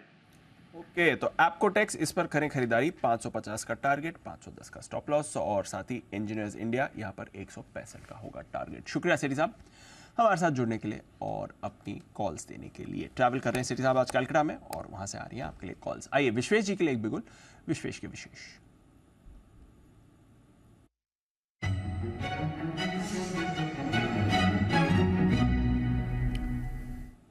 बताएं विश्वेश जी। दीपांशु, खरीदारी की राय है पोजिशनल पर्सपेक्टिव से। स्टॉक का नाम है ब्रिटानिया। कैश के लेवल बता रहा हूँ 4539 के आसपास चल रहा है कैश में, और काफ़ी दिनों से गिरावट हो रही थी। मतलब आप समझ चलिए ऑलमोस्ट 5300 से 4300 के लेवल तक आ चुका था, and it's a considerably safe counter. तो मेरे हिसाब से 2-3 सेशन से पहले इसमें एक बहुत अच्छा रिवर्सल पैटर्न बना था और आज एक फॉलो अप बाइंग दिख रही है। तो यहाँ पे 4500 के स्टॉप लॉस से खरीदारी करनी होगी। पहला टारगेट 4620 का होगा और दूसरा टारगेट 4670 का होगा।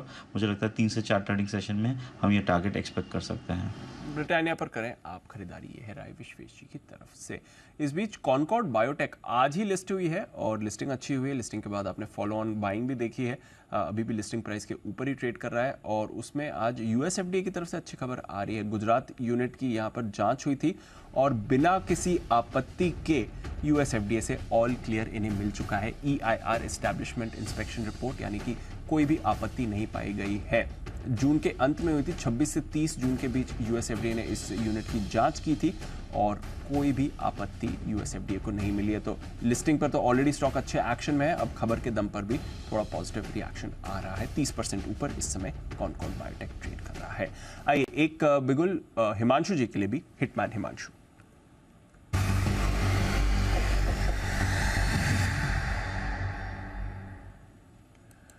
बताएं हिमांशु जी। दीप, एक्चुअली जो कॉल था वो ब्रिटानिया पर ही था जो विश्वेश जी ने कवर किया, लेकिन वो ऑलरेडी कवर हो चुका है। तो मैं यहाँ पर एक कैश सेगमेंट का स्टॉक दूंगा जो कि थोड़ा सा 2 से 4 दिन के पोजिशनल नजरिए से है। खरीदारी करनी है हेमिस्फेयर प्रॉपर्टीज में, जो कि अभी 122 रुपए के आसपास ट्रेड करता है। इस पे करंट लेवल्स पे खरीदारी करें और कोई अगर 1-2 रुपए का डिप मिलता है 120 रुपए के आसपास तक, तो वहां तक पोजीशन को ऐड करें। 115 रुपए का स्टॉप लॉस मेंटेन करना है और मेरा मानना है कि ये स्टॉक आने वाले 2 से 3 दिनों में 130-135 रुपए तक के टारगेट्स दिखाने के लिए तैयार है। एक बड़े लंबे समय की एक डाउनवर्ड स्लोपिंग ट्रेंड लाइन का एक ब्रेकआउट स्टॉक में जाता हुआ नजर आया है। साथ ही साथ लगभग 115-117 रुपए पर काफी स्ट्रॉन्ग रेजिस्टेंस और हर्डल था, वो भी स्टॉक ने काफी स्ट्रॉन्ग वॉल्यूम्स के साथ निकाला है। ये सारी डेवलपमेंट जो है ये वीकली चार्ट्स पर, वीकली क्लोजिंग पर देखने को मिल रही है। तो मुझे लगता है हेमिस्फीयर प्रॉपर्टीज में यहाँ से एक अच्छी तेजी शॉर्ट टर्म में बनते हुए नजर आ सकती है। 132-135 के टारगेट्स के लिए यहाँ पर खरीदारी करके चलने की सलाह। ओके, 130-135 टारगेट करे खरीदारी। हेमिस्फेयर में कल भी ये स्टॉक था मजबूत, आज और मजबूत राय खरीदारी की हिमांशु जी की। आइए नितिन मुरारका साहब है तैयार फोन लाइन पर। निफ्टी के निशानेबाज नितिन मुरारका।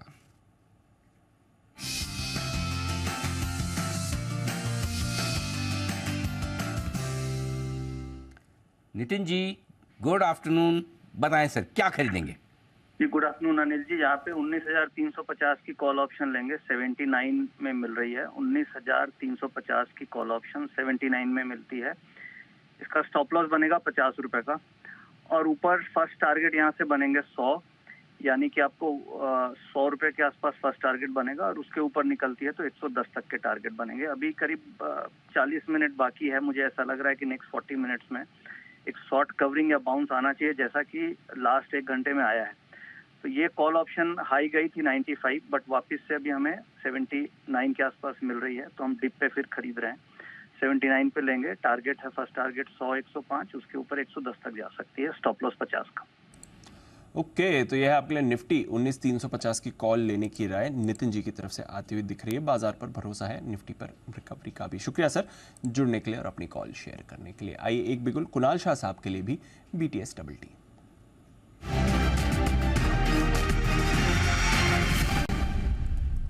बताएं सर।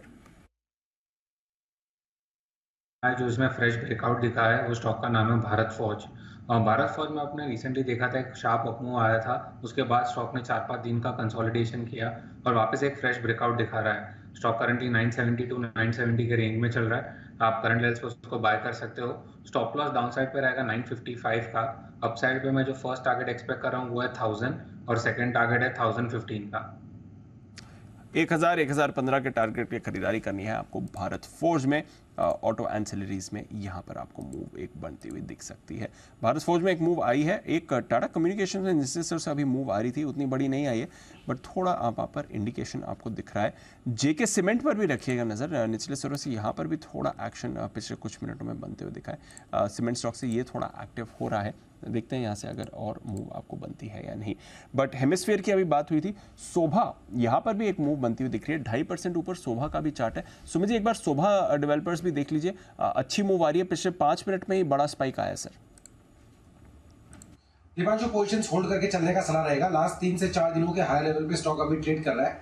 स्टॉक के अंदर नेक्स्ट वीक तक 600 का लेवल क्रॉस हो सकता है और 650 रुपए तक के लेवल आने वाले दिनों में ऊपर में देखने को मिलने चाहिए। जिन्होंने पोजीशंस बनाई है होल्ड करें, कोई भी डिप आता है 10-15 रुपए का तो लोअर लेवल्स पे खरीदारी करें। 560 रुपए का इसके अंदर नीचे में सपोर्ट बनेगा। 600 का लेवल टूटने के बाद 650 से 630 तक का मूव जल्दी ही आने वाले दिनों में ऊपर में देखने को मिलेगा। यह है आपके लिए शोभा लिमिटेड, इस पर एक मूव आ रही है। हेमिस्फीयर प्रॉपर्टीज, इस पर भी आपको एक मूव आती हुई दिखी है और दोनों स्टॉक्स थोड़े एक्टिव हो रहे हैं। अंबुजा सीमेंट आज ये फिर से एक्टिव है, इनफैक्ट अदानी ग्रुप स्टॉक्स में थोड़ा एक्शन है ही और अंबुजा सीमेंट पर भी एक मूव है। विश्वेश जी, अंबुजा सीमेंट 2 दिनों में अच्छी गेंस आई हैं इस काउंटर में और आज सेकेंड हाफ में पर्टिकुलरली एक बार फिर से ये एक्टिव हो रहा है सर।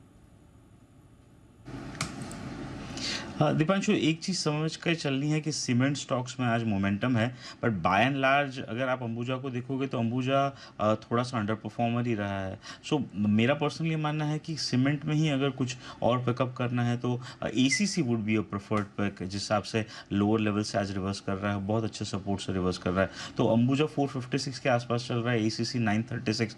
मुझे लगता है एसीसी में रिस्क रिवॉर्ड भी फेवरेबल है। 1870 के स्टॉप से अगर बाय करते हैं दीपांशु, मुझे लगता है 2 या 3 दिन में हम 2040 तक के लेवल एक्सपेक्ट कर सकते हैं। तो ACC would be my preferred pick in a cement bank compare to Ambuja. Understood. तो एसीसी बेटर रुझान है और एसीसी भी डेज हाई पर ट्रेड कर रहा है। अंबुजा से बेटर चार्ट स्ट्रक्चर यहाँ पर दिख रहा है, तो अगर आप चाहें तो यहाँ पर भी एक ट्रेड इनिशिएट कर सकते हैं। इन्वेस्टमेंट के लिहाज से शरद जी, कोई सीमेंट स्टॉक जो आपके रेडार पर हो इस समय? फ्रंट लाइन में मुझे लगता है एसीसी हमारी भी प्रेफर्ड चॉइस है। जिस तरीके की बेटा इंप्रूवमेंट इस कंपनी में आ सकती है कंपेयर टू बाकी अडानी के अंडर में आने के बाद, हमें लगता है यहाँ पे वो इंप्रूवमेंट काफ़ी तगड़ी आ सकती है। $500 पर टन, $500 पर टन है, उसको बढ़ा के वो 1000 पर टन तक ले जाने की बात कर रहे हैं। तो अगर वो कर पाते हैं 1000 रुपये पर टन तो वो बहुत पॉजिटिव डेवलपमेंट हो जाएगा एसीसी के लिए और बहुत बड़ी री रेटिंग यहाँ पे आ सकती है। वैल्यूएशन वाइज भी 70-80 से $90 पर टन के हिसाब की वैल्यूएशन में ईवी पर टन पे ट्रेड कर रहा है। जबकि जो सबसे बड़ा प्लेयर है अल्ट्राटेक वगैरह, वो लोग 150-170 के वैल्यूएशन पे ट्रेड कर रहे हैं। तो मुझे लगता है कैचअप प्ले करने के लिए बड़े नाम में एसीसी हमारी बेस्ट पिक होगी। और छोटे मजले स्टॉक में रामको सीमेंट्स बढ़िया एक स्टोरी है। डालमिया भारत में डिसेंट करेक्शन आई है, वहाँ पे भी लगता है कि लॉन्ग टर्म में काफ़ी बढ़िया रहना चाहिए। क्वार्टर के नंबर्स ने डिसअपॉइंट किया है, बट ये तीनों स्टॉक्स में मुझे लगता है कि एटलीस्ट यहाँ से 35 से 40% काफ़ी आसानी से आपको ऑप्टिक मिलनी चाहिए। तो फ्रंट लाइन में एसीसी पसंद है और कुछ मिड कैप सीमेंट स्टॉक्स पर भी रखनी नज़र, बट एज अ बास्केट यहाँ पर थोड़ा एक्शन आपको बनते हुए दिखेगा। पीबी फिनटेक पर भी रखी नज़र, यहाँ पर भी थोड़ा एक्शन बन रहा है।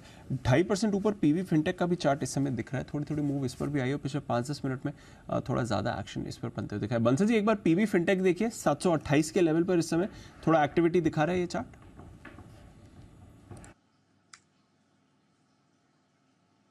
जी दीपांशु, बेहतरीन यहाँ पर टेक्निकल स्ट्रक्चर है और जिस तरीके का टेक्निकल स्ट्रक्चर है आप देखें तो पिछले 2 दिन के लोस को रिस्पेक्ट कर रहा है और कल के हाइस के ऊपर निकलने के लिए अटेम्प्ट कर रहा है। तो दीपांशु, जिनके पास है 708 के स्टॉप लॉस से बने रहने की राय है और एक बार स्टॉक 738, 740 के ऊपर निकलेगा तब यहाँ पर एक मोमेंटम देखने को मिलेगा। ओके, तो ये है आपके लिए इस समय पीबी फिनटेक, जहाँ पर आपको थोड़ी एक्शन आती हुई दिख सकती है।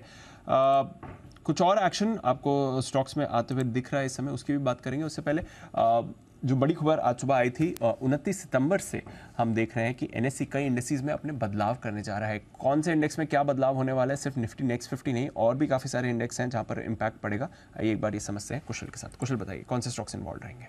बिल्कुल दीप, आप देखिए यहाँ पर 3 इंपॉर्टेंट इंडाइसेस जो मैंने चुने हैं वो मैं बता देता हूँ। इसके अलावा भी और भी काफ़ी सारे इंडाइसेस हैं जिसमें जो एनएससी के इंडाइसेस है जिसमें बदलाव होते हुए दिखे हैं। पर सबसे पहले निफ्टी नेक्स्ट 50 की बात कर लेते हैं। यहाँ पर जो 5 स्टॉक्स ऐड होते हुए दिखेंगे जो इंक्लूड हो रहे हैं उसमें Shriram finance, trend, TVS Motors, PNB और जाइडस लाइफ साइंस है।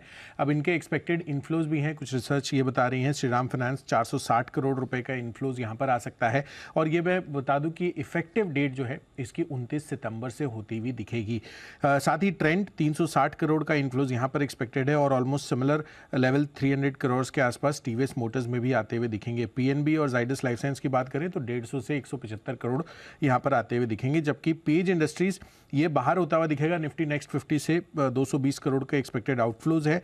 एचडीएफसी, एएमसी और एसीसी करीबन 197 करोड़ से 156 करोड़ की यहाँ पर आउटफ्लो हो सकती है। और इंडस टावर और साथ ही एफएसएन ई कॉमर्स यानी कि नाइका ये भी बाहर होते हुए दिखेंगे। इसके अलावा जो निफ्टी 500 है उसमें चुनिंदा नाम है जिसमें शामिल हो रहे हैं वो मैं बताता हूँ, जिसमें Jindal saw, Kaynes technologies, Ujjivan small finance bank, Sheela foam, Safari industries जैसे नाम है। बट जो बाहर हो रहे हैं उसमें भी सिलेक्टेड नेम्स में Godrej Agrovet, BASF India, Mahindra logistics, NOCIL और आईबी रियल एस्टेट जैसे स्टॉक शामिल हैं। जबकि निफ्टी मिड कैप 150 में इसमें जो स्टॉक शामिल हो रहे हैं इंटरेस्टिंग नाम है, जिसमें एक तो आरवीएनएल है, Mazagon dock, KPIT tech, FACT, bank of Maharashtra, ये इंपॉर्टेंट नेम्स हैं। और जो दूसरी तरफ जो बाहर हो रहे हैं उसमें एफल इंडिया, हैप्पीस्ट माइंड जैसे स्टॉक शामिल है। तो काफ़ी सारे स्टॉक्स यहाँ पर इंडाइसेस लेवल पर एक्सक्लूड और इंक्लूड होते हुए दिख रहे हैं। पर इनफ्लोज और आउटफ्लोज के लिहाज से जो स्टॉक्स निफ्टी नेक्स्ट 50 में है वो ज़्यादा इंपॉर्टेंट है। ओके, तो ये है आपके लिए बड़े बदलाव। इन बदलावों के दम पर कुछ स्टॉक्स ऐसे हैं जो निफ्टी नेक्स्ट 50 यानी 50 से 100, 51 से 100 वाली जो रेंज है निफ्टी की, निफ्टी के 50 स्टॉक के बाद उनमें से बाहर निकल जाएंगे, कुछ अंदर आ जाएंगे और उनकी वजह से बड़ा एक्शन आपको होते हुए दिखा भी है। आइए तैयार हैं पिक ऑफ द डे के साथ। कुणाल जी और राकेश जी, वीक है, पिक ऑफ द वीक है। हाँ, पिक ऑफ द वीक है। आज देना जरूरी था बंसल जी का। क्यों? अच्छा, देखो एक तो क्लोजिंग शो में एक भी उन्होंने कॉल दिया नहीं। दूसरा, आमतौर पर वो हमेशा बोल देते हैं कि मैं तो कोशिश करता हूँ, कुणाल जी टोक देते हैं, ये नहीं करना वो नहीं करना। मैं बोलने वाला था, मैंने कहा आज तो कोई टोकने वाला है नहीं, फिर क्यों नहीं कर रहे करने।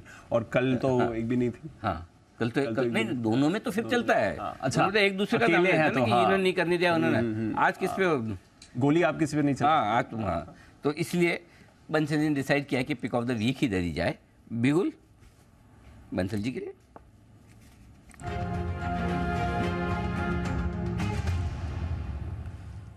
जी बंसल जी बताएं सर।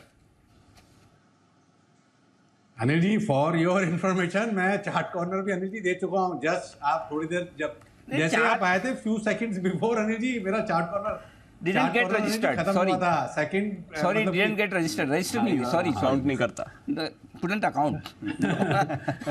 बताएं सर जी। अनिल जी देखिए, बिगुल ये सबको बोलना चाहता हूँ पिक ऑफ द वीक क्या है, बट थोड़ा सा लंबा नजरिया बना के निवेश करना है। स्टॉक है EIH, इसको मैंने और कुणाल जी ने नीचे में 210 212 के अराउंड भी रिकमेंड किया था, तभी बोला था 190 के नीचे नहीं जाएगा। अब नहीं लग रहा है कि 200 के नीचे नहीं जाएगा। तो इन स्तरों पर करेक्शंस पर EIH में कूल एंड रिलैक्स माइंड से इसको एक्यूमुलेट करें। नए हाइस पे क्लोज हो रहा है।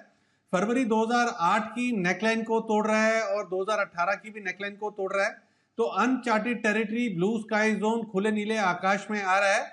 222 223 के अराउंड चल रहा है। इन स्तरों पर करेक्शंस पर एक्यूमुलेट करें। 200 रुपए के नीचे का डिलीवरी का स्टॉप लॉस लगाएं। 335 350 के लक्ष्य के लिए EIH को बाय एंड होल्ड करें। कूल और रिलैक्स माइंड से खरीदें EIH। ओके बंसल जी, इस पे एक मेरा सवाल आपसे भी है और हमारे बाकी सारे एक्सपर्ट से भी जी। तो जो बताया बंसल जी वो सही एकदम कि कूल और रिलैक्स माइंड से खरीदें। बंसल जी, प्रॉब्लम वो नहीं है कि कूल और खरीदते तो माइंड कूल और रिलैक्स ही रहता है, और जैसे खरीद लें उसके बाद जो तनाव, ब्लड प्रेशर, चिंताएं, गिर जाएगा, गिर गया, ये हो गया, वो जो होता है, इससे कैसे निपटा जाए? इसका कोई उपाय है?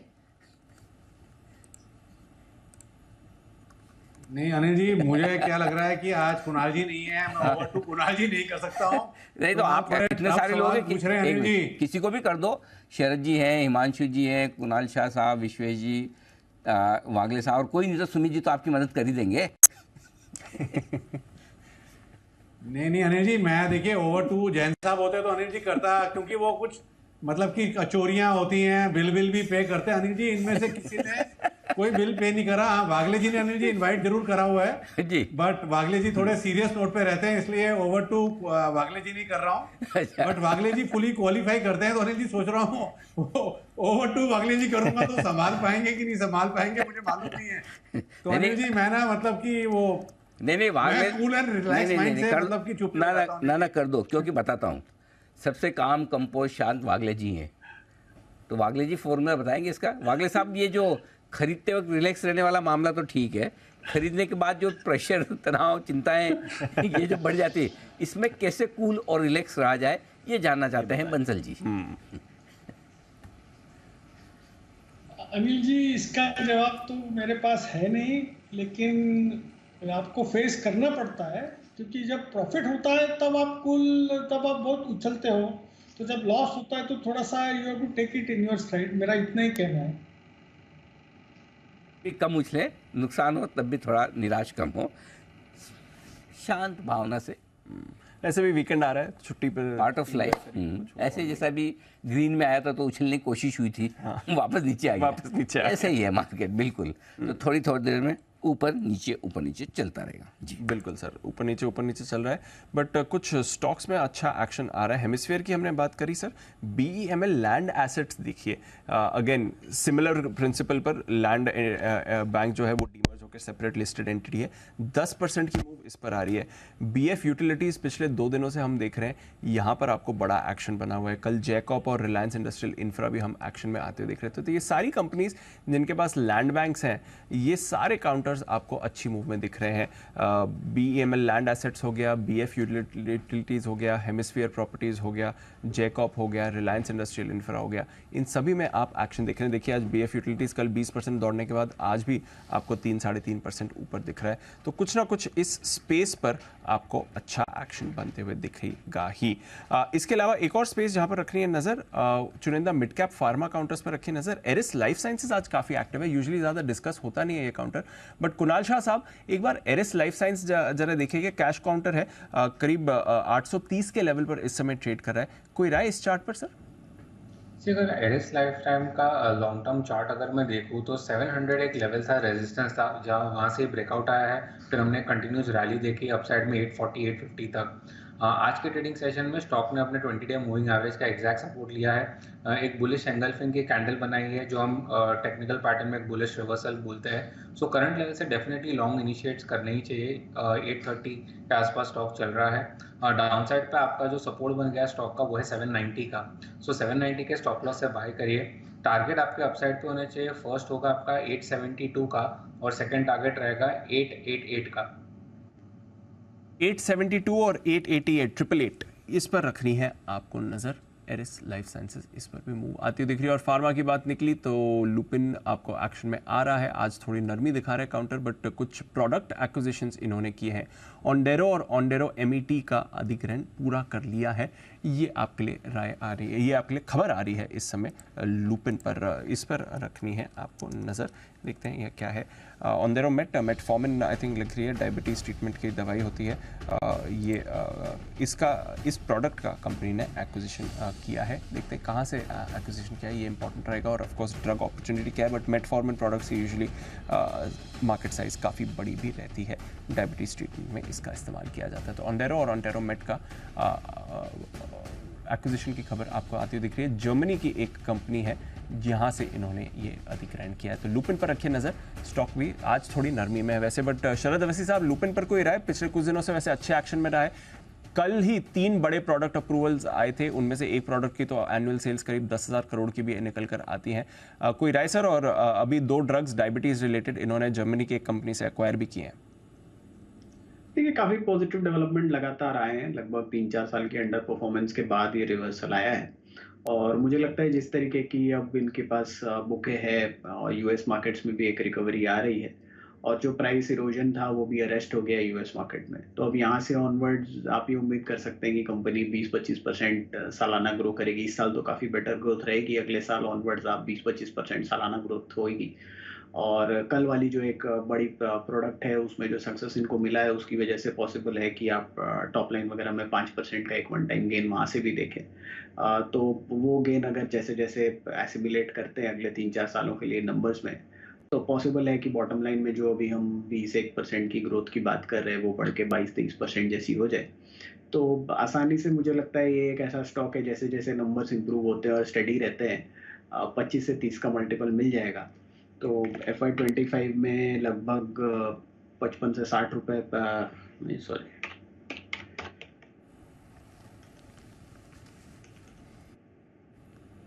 FY25 में लगभग 42 रुपए के आसपास की अर्निंग आनी चाहिए।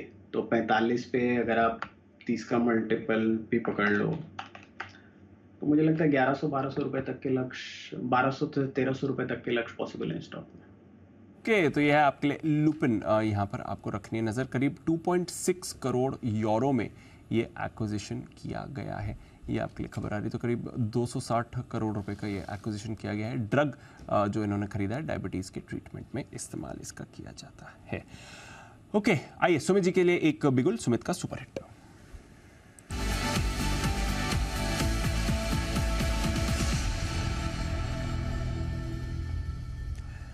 बताया सुमित जी। दिवांशु, एक सेल कॉल अभी रडार पे आया है। स्टॉक का अभी भाव चल रहा है 354 रुपए, 355 रुपए, 354, 355 का अभी भाव है। स्टॉक का नाम है बीपीसीएल। बीपीसीएल के अंदर सेलिंग प्रेशर है। पिछले 10 से 15 दिनों में almost every day selling pressure देखने को मिला है। बीच में 1-2 दिन का बाउंस बैक आया बट सस्टेन नहीं किया। आज भी स्टॉक के अंदर सेलिंग प्रेशर है जिसमें रिसेंट के लो ब्रेक होते हुए देखने को मिल रहा है। ऐसा लग रहा है कि बीपीसीएल यहां से गिरावट दिखा सकता है और अगले हफ्ते में लोअर लेवल देखने को मिल सकते हैं। यहाँ पे बिकवाली करके चलने का सलाह रहेगा। 360 ये इसका स्टॉक का ऊपर में रेजिस्टेंस है। 360 का स्टॉप लॉस लगा के बीपीसीएल में यहाँ पे सीएमबी पे बिकवाली करे। नीचे में जो टारगेट देखने को मिल सकते हैं, पहला टारगेट 348 का, दूसरा टारगेट 345 का। 2-3 दिनों का व्यू लेके बीपीसीएल में बिकवाली करे 360 के स्टॉप लॉस से 348, 345 के टारगेट्स की। चल, इस पर आ रही है आपके लिए सेल कॉल। सुमित जी की तरफ से रखें इस पर नजर। आइए, रिलायंस इंडस्ट्रीज बड़ा डेवलपमेंट हुआ है। आज सुबह ही हमें पता चला था कि FTSE रसल जो जियो फाइनेंशियल सर्विसेज का डीमर्जर हो गया है, उसके बाद उन्हें अपनी इंडिसेस में रखना पड़ेगा। वो इसे 21 अगस्त से इंडिसेस में से निकाल रहे थे और फिर दोपहर को अपडेट आया कि नहीं 21 अगस्त को ही जियो फाइनेंशियल की लिस्टिंग हो जाएगी, यानी कि मंडे अगले ट्रेडिंग डे पर ही ये सारा एक्शन होने वाला है। तो क्या FTSE वापस अपना फैसला लेगा? क्या रीएडजस्टमेंट होगा? फिलहाल क्या मानना है? उस दिन तो प्राइस एडजस्ट हो गया था बट उसके बाद क्या वैल्यू निकल कर आ सकती है? बहुत सारे सवाल हैं, थोड़े जवाब नुपुर ने जवाब देने की कोशिश करी है। आइए समझते हैं उनके साथ। नुपुर, बताइए क्या कुछ होगा जियो फाइनेंशियल सर्विसेज की लिस्टिंग जो मंडे को होने वाली है? बिल्कुल, सबसे बड़ा सवाल तो यही कि क्या FTSE वापस से अपना जो स्टैंड से जो वेटेज जीरो किया है वो वापस लेता है या फिर वो उससे कंटिन्यू रखेगा। इसका तो जवाब आने वाले समय में पता चलेगा। लेकिन 21 तारीख को जियो फाइनेंशियल सर्विसेज की लिस्टिंग होने वाली है। अब इसमें 2 चीज़ें इंपॉर्टेंट है। अगर FTSE अपने स्टैंड पे रहता है खड़ा कि नहीं हम जीरो वेटेज पे ही रहेंगे तो पूरा आउटफ्लो होते हुए दिखेगा। इसमें एक चीज़ ये है कि जियो फाइनेंशियल अभी फिलहाल निफ्टी 50 और सेंसेक्स दोनों का ही पार्ट है और वहाँ पे वेटेज बना हुआ है। T+3 में दोनों ही इंडेक्स से ये बाहर हो जाएगा। तो अगर FTSE नहीं भी अगर अपना स्टैंड चेंज करता है और वेटेज भी रखता है तो भी आपको आउटफ्लो नजर आएगा 21 तारीख के दिन। अच्छा, क्योंकि अभी निफ्टी 50 में 51 स्टॉक्स है जहाँ पे जियो फाइनेंशियल भी है, लेकिन जियो फाइनेंशियल की लिस्टिंग के बाद जियो फाइनेंशियल वहाँ से बाहर हो जाएगा तो वो वेटेज ऑटोमेटिकली कम होने ही वाला है। तो वहाँ से तो आउटफ्लो आपको दिखेगा ही। और FTSE ने जो कहा है कि हम ऑलरेडी जीरो कर देंगे और जीरो कर देता है तो आपको 3000 से ज्यादा का आउटफ्लो वहाँ पे दिखेगा, 3000 करोड़ से ज्यादा। अगर FTSE बाहर ही रखता है तो 3000 करोड़ का आउटफ्लो है, 3800 करोड़ से ज्यादा की बिकवाली आएगी। हाँ, और अगर नहीं रखता है वो सोचता है कि चलो ठीक है भाई कि आ गई लिस्टिंग की डेट और ये सब ठीक है ना। हाँ। तो क्या होगा उसकी कितनी बिकवाली होगी? तो भी सर 1600 करोड़ की बिकवाली होगी। क्यों? क्योंकि अभी फिलहाल ये निफ्टी 50 और सेंसेक्स दोनों का पार्ट है, बराबर है, तो दोनों से बाहर जाएगा। एक स्टॉक कम होना ही है, वो यही होगा। हाँ बिल्कुल, तो वो वेट एडजस्ट होगा और वो वेट एडजस्ट होगा तो ऑटोमेटिकली आउटफ्लो आएगा और एस्टिमेटेड आउटफ्लो 1600 करोड़ का। वो आउटफ्लो होगा वो जियो में ही होगा ना कि नहीं जियो में ही होगा और वो 21 तारीख के दिन ही होता हुआ दिख जाएगा। और 261 रुपये 80 पैसे डिराइव प्राइस थी उस दिन की। अब देखते हैं कि कहाँ लिस्ट होता है।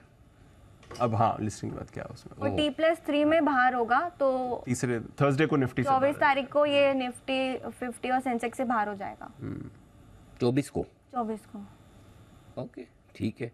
तो ये बड़ी इंटरेस्टिंग चीज़ है। रिलायंस जियो फाइनेंशियल सर्विसेज की लिस्टिंग होगी सोमवार को। देखते हैं कहाँ लिस्टिंग होती है। जैसे एक फुटसी का वो आया कि आप क्लैरिटी नहीं दे रहे हैं, हम निकाल रहे हैं, और देखिए फिर आज ही खबर आ गई कि हम लिस्ट तो टाइमलाइन तो होनी ही चाहिए, बिल्कुल होनी चाहिए। अब किसी भी वजह से हुआ हो, बढ़िया है, अच्छा है, क्योंकि क्या है, जिन लोगों को शेयर मिले वो भी तो अब ट्रेड करना चाहते हैं ना। Yes sir. तो लोगों को मौका मिले, पैसे तो फंसे हुए हैं, अगर जब तक नहीं करेंगे 250 रुपये, 300 रुपये, 400 रुपये जो भी भाव बने, ट्रेडिंग का मौका लोगों को मिलना चाहिए, वो होता हुआ दिखेगा। जियो फाइनेंशियली लिस्टिंग पर किसी की कोई टिप्पणी, कोई राय, कोई बोलना चाहें, क्योंकि अभी लिस्ट नहीं हुआ है, तो अगर आप में से कोई ट्रैक कर रहे हों, कोई अपनी ओपिनियन देना चाहें कि कहाँ लिस्टिंग हो सकती है या क्या, उसके बारे में फंडामेंटल या टेक्निकल, नहीं तो मैं ज़बरदस्ती नहीं पूछूंगा, क्योंकि हाँ, अगर किसी को है पता तो बताएं, क्योंकि लिस्टिंग मंडे को हो रही। चलो, नो हैंड्स रेज्ड, कोई बात नहीं, no problem, let's move forward. चलिए रिलायंस पर फोकस करिए। स्टॉक में रिकवरी आपको आती हुई दिखी है, मूव भी इंटरेस्टिंग दिखा है। एक और स्टॉक जिस पर मूव दिखी थी थोड़ी देर पहले, Balkrishna industries. In fact Balkrishna industries, Apollo tyres, दोनों पर थोड़ी देर पहले मूव आई थी। वागिल साहब, एक बार बालकृष्ण इंडस्ट्रीज का चार्ट देखें, कुछ देर पहले एक स्पाइक आया था, अभी भी लेवल्स होल्ड कर रहा है 1% ऊपर सर। दीपांशु एक सपोर्ट लेवल से घुमा है, 2330-40 के लेवल से घुमा है, ऊपर में 2400 तक जा सकता है। उसके ऊपर अगर सस्टेन करेगा फिर मैं कहूँगा स्ट्रेंथ है, 2500-520 तक भी जाएगा। ना स्ट्रेंथ है बहुत ज़्यादा, ना वीकनेस है, मतलब आप ना ले सकते हो ना बेच सकते हो। 2400 के ऊपर ही लेना है एज ए ट्रेडर आपके लिए। बालकृष्ण इंडस्ट्रीज, इस पर भी आपको मूव दिख रही है। अपोलो टायर्स, यहाँ पर भी कुछ देर पहले एक मूव आती हुई दिख रही है। एमआरएफ भी थोड़ा एक्टिव हो रहा है, 1% ऊपर आपको एमआरएफ भी इस समय दिख रहा है, इस पर भी रखिएगा नज़र। बट अभी ब्रिशेश जी ब्रिटानिया की बात कर रहे थे, डाबर में भी आज थोड़ा एक्शन बना हुआ है, उतना बड़ा एक्टिव मूव नहीं आ रहा है, बट थोड़ा एक्शन डाबर में भी एक बार दिख रहा है। बंसी जी, डाबर का चार्ट एक बार देखेंगे सर? दिपांशु बहुत बेहतरीन लग रहा है, इन्फ्लेक्शन पॉइंट पे लग रहा है, और एक अच्छी रैली का प्रबल दावेदार लग रहा है। 556, 10 रुपये नीचे के अराउंड, 556 के अराउंड यहाँ पे मुझे लगता है स्टॉप लॉस लगाना चाहिए। और यहाँ पर दीपांशु लगता है इस सीरीज के अंदर ऊपर में 580, 585 के लेवल्स देखने को मिल सकते हैं। तो गिवन स्टॉप लॉस के साथ एक ओवरवेट खरीदारी की राय है ऑन डाबर। डाबर जिस पर आपको एक मूव आती हुई दिख सकती है, डाबर पर रखिए नज़र, ब्रिटानिया पर रखिए नज़र, इमामी एक काउंटर है उस पर भी रखिए नज़र। कैश से एक और कंजम्पशन स्टॉक है कंजाय नेरलैक, इस पर भी रखिए नज़र। 2% ऊपर आपको नेरलैक भी इस समय दिख रहा है, तो यहाँ पर भी थोड़ा एक्शन बनते हुए दिख रहा है। कुछ कैश स्टॉक्स हैं जिस पर स्पाइक आ रहा है। कंजाय नेरलैक पिछले 5 मिनट में ये एक्टिव हुआ है। कुणाल शाह साहब जरा इसका भी चार्ट देखें सर, कुछ तो मूवमेंट हो रहा है यहाँ पर। आई थिंक डेफिनेटली अगर कंसाइन नेरलैक का मैं लॉन्ग टर्म चार्ट देखूँ तो कहीं ना कहीं लोअर लेवल से स्ट्रेंथ दिखाई दे रही थी। हमने एक 10 दिन पहले एक सेल ऑफ देखा था हायर लेवल से, 350 से लेके स्टॉक में करेक्ट हुआ था 317 तक सिंगल डे का, और वहीं से वापस स्टॉक ने सपोर्ट लिया है। सो डेफिनेटली एक बाय ट्रेड बनता है करंट लेवल से 317, वही आपका सपोर्ट स्टॉप लॉस होना चाहिए। अपसाइड पे मैं जो टारगेट देख रहा हूँ इमीडिएट बेसिस पे, फर्स्ट है 336 का और सेकंड टारगेट है 342 का। तो यह है आपके लिए कंजाय नेरलैक, 342 तक के लेवल्स यहाँ पर आपको आते हुए दिखेंगे। मिड कैप स्मॉल कैप में थोड़ा एक्शन बाजार का बढ़ रहा है, और स्पेशली कौन से mid cap small cap radar पर आए थोड़ी देर में आपको इनके बारे में भी बताएंगे। बट रखिए नज़र, ब्रॉडर मार्केट में आज थोड़ी मुनाफा वसूली है, बट अदरवाइज बाजार का फोकस बना हुआ है। बट एक स्टॉक जहां पर पिटाई हो रही है वो है हीरो मोटोकॉर्प। अभी भी देखें तो बाजार का टॉप लूजर है। और शरद जी, अगर हीरो मोटोकॉर्प पर आपकी कवरेज है तो लगातार थोड़ा दबाव इस पर बना हुआ है। रिसेंटली हार्ली की न्यूज़ आई थी, उसके साथ प्रीमियम बाइक जो उन्होंने लॉन्च की, उसके बाद थोड़ी जान आई, बट फिर ईडी रेड्स की खबर आई और भी काफ़ी सारे फैक्टर्स रहे और वापस गिर रहा है हीरो मोटोकॉर्प। क्या करना चाहिए सर इस स्टॉक में? देखिए ईडी वाली रेट्स जो है वो थोड़ी नर्विंग है, और ये पिछले 8-9 महीने से लगातार दूसरी या तीसरी बार है कि ये इवेंट हुआ है। तो एग्जैक्टली तो पता नहीं कि उसके अंदर कितनी प्रॉब्लम है, नहीं है, बट अगर कंटिन्यूसली ऐसा कुछ हो रहा है तो थोड़ा सा डाउट आना नॉर्मल है। बट अगर उसको दरकिनार करके आप प्योरली बिजनेस पर्सपेक्टिव से देखें कि मुझे लगता है ज़्यादातर ईडी वाली जो प्रॉब्लम आएगी मोस्ट प्रोबेबली कंपनी के ऑपरेशंस को इन्गल्फ नहीं करेगी, पर्सनल जो प्रोमोटर्स का है रिकॉर्ड वगैरह उसमें ज़्यादा प्रॉब्लम दिखेगी। तो प्योरली नंबर्स के हिसाब से मुझे लगता है हमारे लक्ष्य अभी भी 3,500 के आसपास हैं। हार्ली की लॉन्च काफ़ी सक्सेसफुल रही है और जैसे जैसे एक्सपोर्ट मार्केट्स को और केटर करते हैं, मुझे लगता है एक स्वीट स्पॉट उन्होंने खोज लिया है एक प्रीमियम बाइक सेगमेंट में जो अभी तक मिसिंग था उनके पास।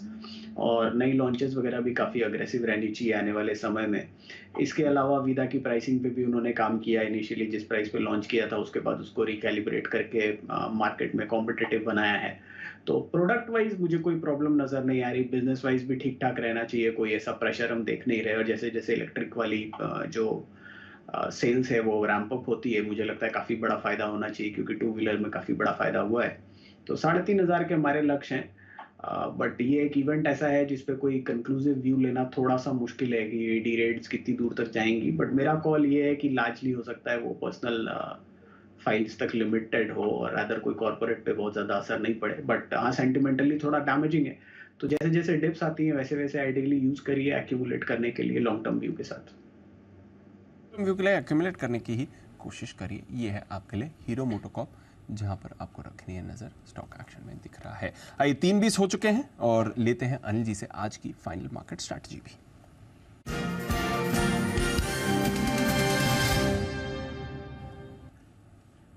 एक दूसरे के साथ में चल रहे हैं सर। डाउ और नास्डैक फ्यूचर्स 50 पॉइंट दोनों नीचे हैं, 10 पॉइंट नीचे आपको S&P फ्यूचर्स भी दिख रहे हैं।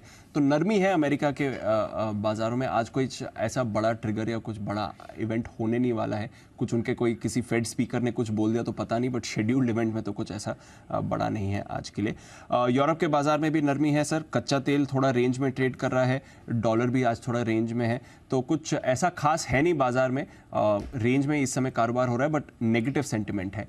क्या करके जाना अनिल जी? अपनी भी कोई ऐसी क्लोजिंग अच्छी नहीं हो रही, खराब ही हो रही है। मतलब जहाँ खुले वहीं पे क्लोजिंग हो रही है। आप सोच सकते हैं कि मतलब 19,300 के आसपास अगस्त के फ्रेश लोज पे खराब है। खाली ये कि 19,300 के नीचे नहीं बंद हो रहे, उतनी राहत है वो डेटा के हिसाब से। बैंक निफ्टी आप देखिए 43,800 44,000 की रेंज में बंद होना चाहिए, 43,800 पे बंद हो रहा है, लेकिन अच्छी नहीं है। तो फ्रेश खरीदारी करने का 2 दिन की रिस्क रखने के बजाय ये कि आप मंडे के लिए वेट कर सकते हैं। क्या लें तो फिर कॉल ऑप्शन के जरिए लें थोड़ा बहुत। Got it. मंडे थोड़ा जियो की लिस्टिंग होगी तो थोड़ा मूड माहौल रहेगा। अगर ग्लोबल मार्केट्स में कुछ ज़्यादा खराबी नहीं हुई तो मंडे के लिए आपके लिए एक थोड़ा ठीक ट्रेडिंग सेशन हो सकता है, क्योंकि यहाँ से रिकवरी का चांस बन सकता है, क्योंकि आपके पास लोकल फैक्टर ठीक है सेंटीमेंट सुधारने के लिए। लेकिन वही वाली बात है ना, अदानी के स्टॉक 5 से 7% बढ़े हैं, फिर भी सेंटीमेंट कहाँ सुधर रहा है। सो आई थिंक थोड़ा सा हल्के रहें, बेहतर है। वीकेंड एंजॉय कीजिए, मंडे को देखेंगे। अब लोग बात करते करते और 19,300 के नीचे भी आ रहा है, हालांकि फाइनल क्लोजिंग नीचे ही आएगी। सो अगर आपकी लॉन्ग पोजिशन है तो आप 19,200 का पुट रख लीजिए निफ्टी पर, 43,500 का पुट रख लीजिए बैंक निफ्टी पर। शॉर्ट पोजीशन है तो 19,400 या 19,450 का कॉल रख लीजिए और बैंक निफ्टी पर 44,000 या 44,200 का कॉल ले लीजिए। हेज होकर जाएं, ज़्यादा बेहतर है। हेज होकर जाए ना, ठीक है सर। ये है आपके लिए अनिल जी की तरफ से राय। इस समय 25 लाख शेयर्स के सौदे ITC में भी आपको दिख रहे हैं। आइए बैन से बेनिफिट, पूरी सीरीज ही एक्टिव रही है। 10 स्टॉक्स हैं फिलहाल वायदा कारोबार के बैन में। क्या कुछ अपडेट्स हो सकते हैं, लेकर आ रहे हैं कुशल।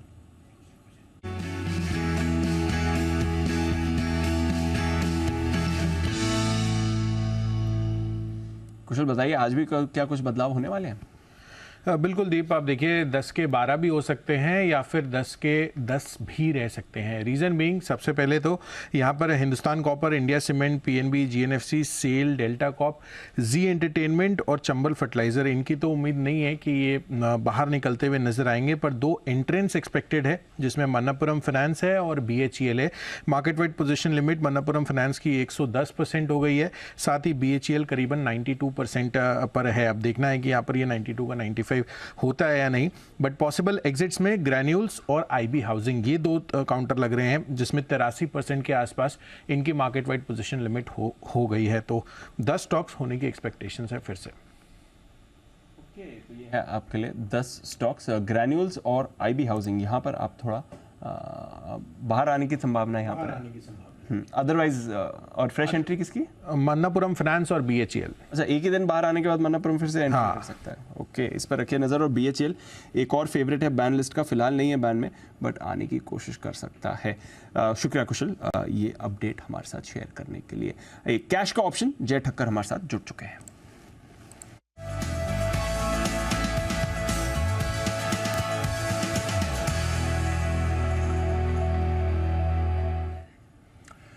गुड आफ्टरनून जय, बताएं क्या करना है इस समय। जी very good afternoon to you Deep and good afternoon to you Anil ji. देखिए दीप, मार्केट में निफ्टी में काफ़ी वोलेटिलिटी रही है आज। आई मीन स्टार्टिंग में IT ने गिरावट दिखाई और अडानी एंड रिलायंस ऊपर, एंड देन वो वोलेटिलिटी मार्केट में है। बैंक निफ्टी कहीं ना कहीं प्रेशर में इसीलिए है because of the Nifty. I think bank Nifty is showing good support at the lower and, इसलिए हमारा जो कॉल ऑप्शन है उसमें बने रहे। और जो फ्रेश रिकमेंडेशन है मेरा वो टाटा केमिकल्स के कॉल ऑप्शन पे है। अभी 1000 के स्ट्राइक का कॉल ऑप्शन खरीदे, 15 रुपये 25 पैसे, 15 रुपये 50 पैसे ट्रेड कर रहा है अभी। ये भाव पर खरीदे। यहाँ पे स्टॉप लॉस लगाना होगा आपको 9 रुपये पर, 550 का स्टॉप ये लॉट साइज है दी, तो लगभग 6 रुपीज़ के आसपास का आपका डाउन साइड है इसका, which is nearly around 3100 and 3150 के आसपास का इन रुपीज़ टर्म्स। टारगेट्स ऊपर में जो निकल कर आ रहे दीप इसके, दैट कम्स टू 23.30, 23 रुपये 30 पैसे का पहला टारगेट है, 27 रुपये का दूसरा टारगेट है। टाटा केमिकल्स का 1000 के स्ट्राइक का कॉल ऑप्शन, यहाँ पे मुझे शॉर्ट कवरिंग लग रही है जो आज देखने मिली है हमें, and I think it can extend on the upside till the levels of 1020, 1030 तक, 1020-30 तक के लेवल्स हमें नेक्स्ट वीक में टाटा केमिकल्स में देखने मिल सकते हैं। ओवरऑल ट्रेंड भले ही नीचे रहे बट अभी शॉर्ट टर्म में यहाँ पे शॉर्ट कवरिंग मुझे लग रही है। ओके, तो ये है आपके लिए टाटा केमिकल्स, यहाँ पर 1000 का कॉल ऑप्शन खरीद कर चलिए। आइए एक बिगुल हिमांशु जी के लिए भी, हिटमैन हिमांशु।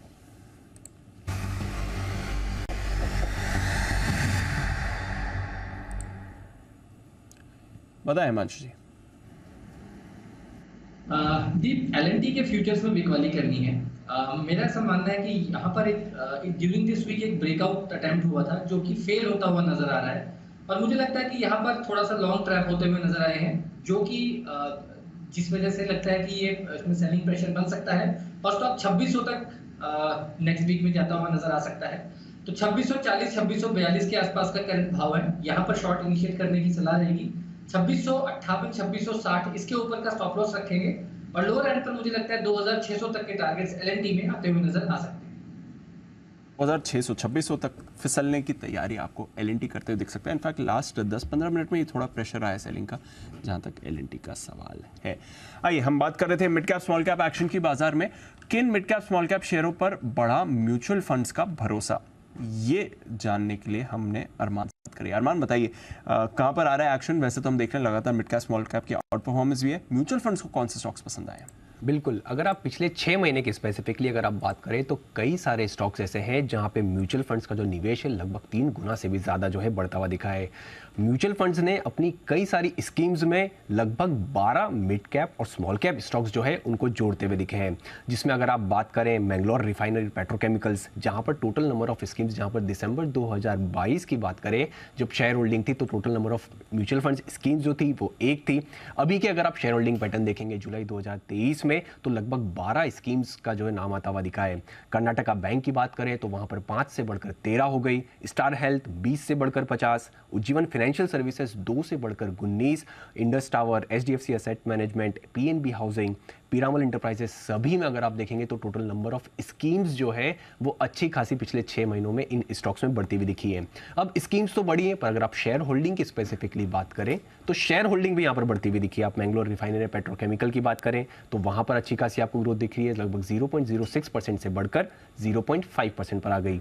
आप कर्नाटका बैंक की बात करें वहां पर भी आपको ग्रोथ दिख रही है 0.1% से, जो उनकी होल्डिंग वो 0.8% के आसपास आ गई। स्टार हेल्थ वहां पर 0.4% था, वहां पर 1.5% के आसपास।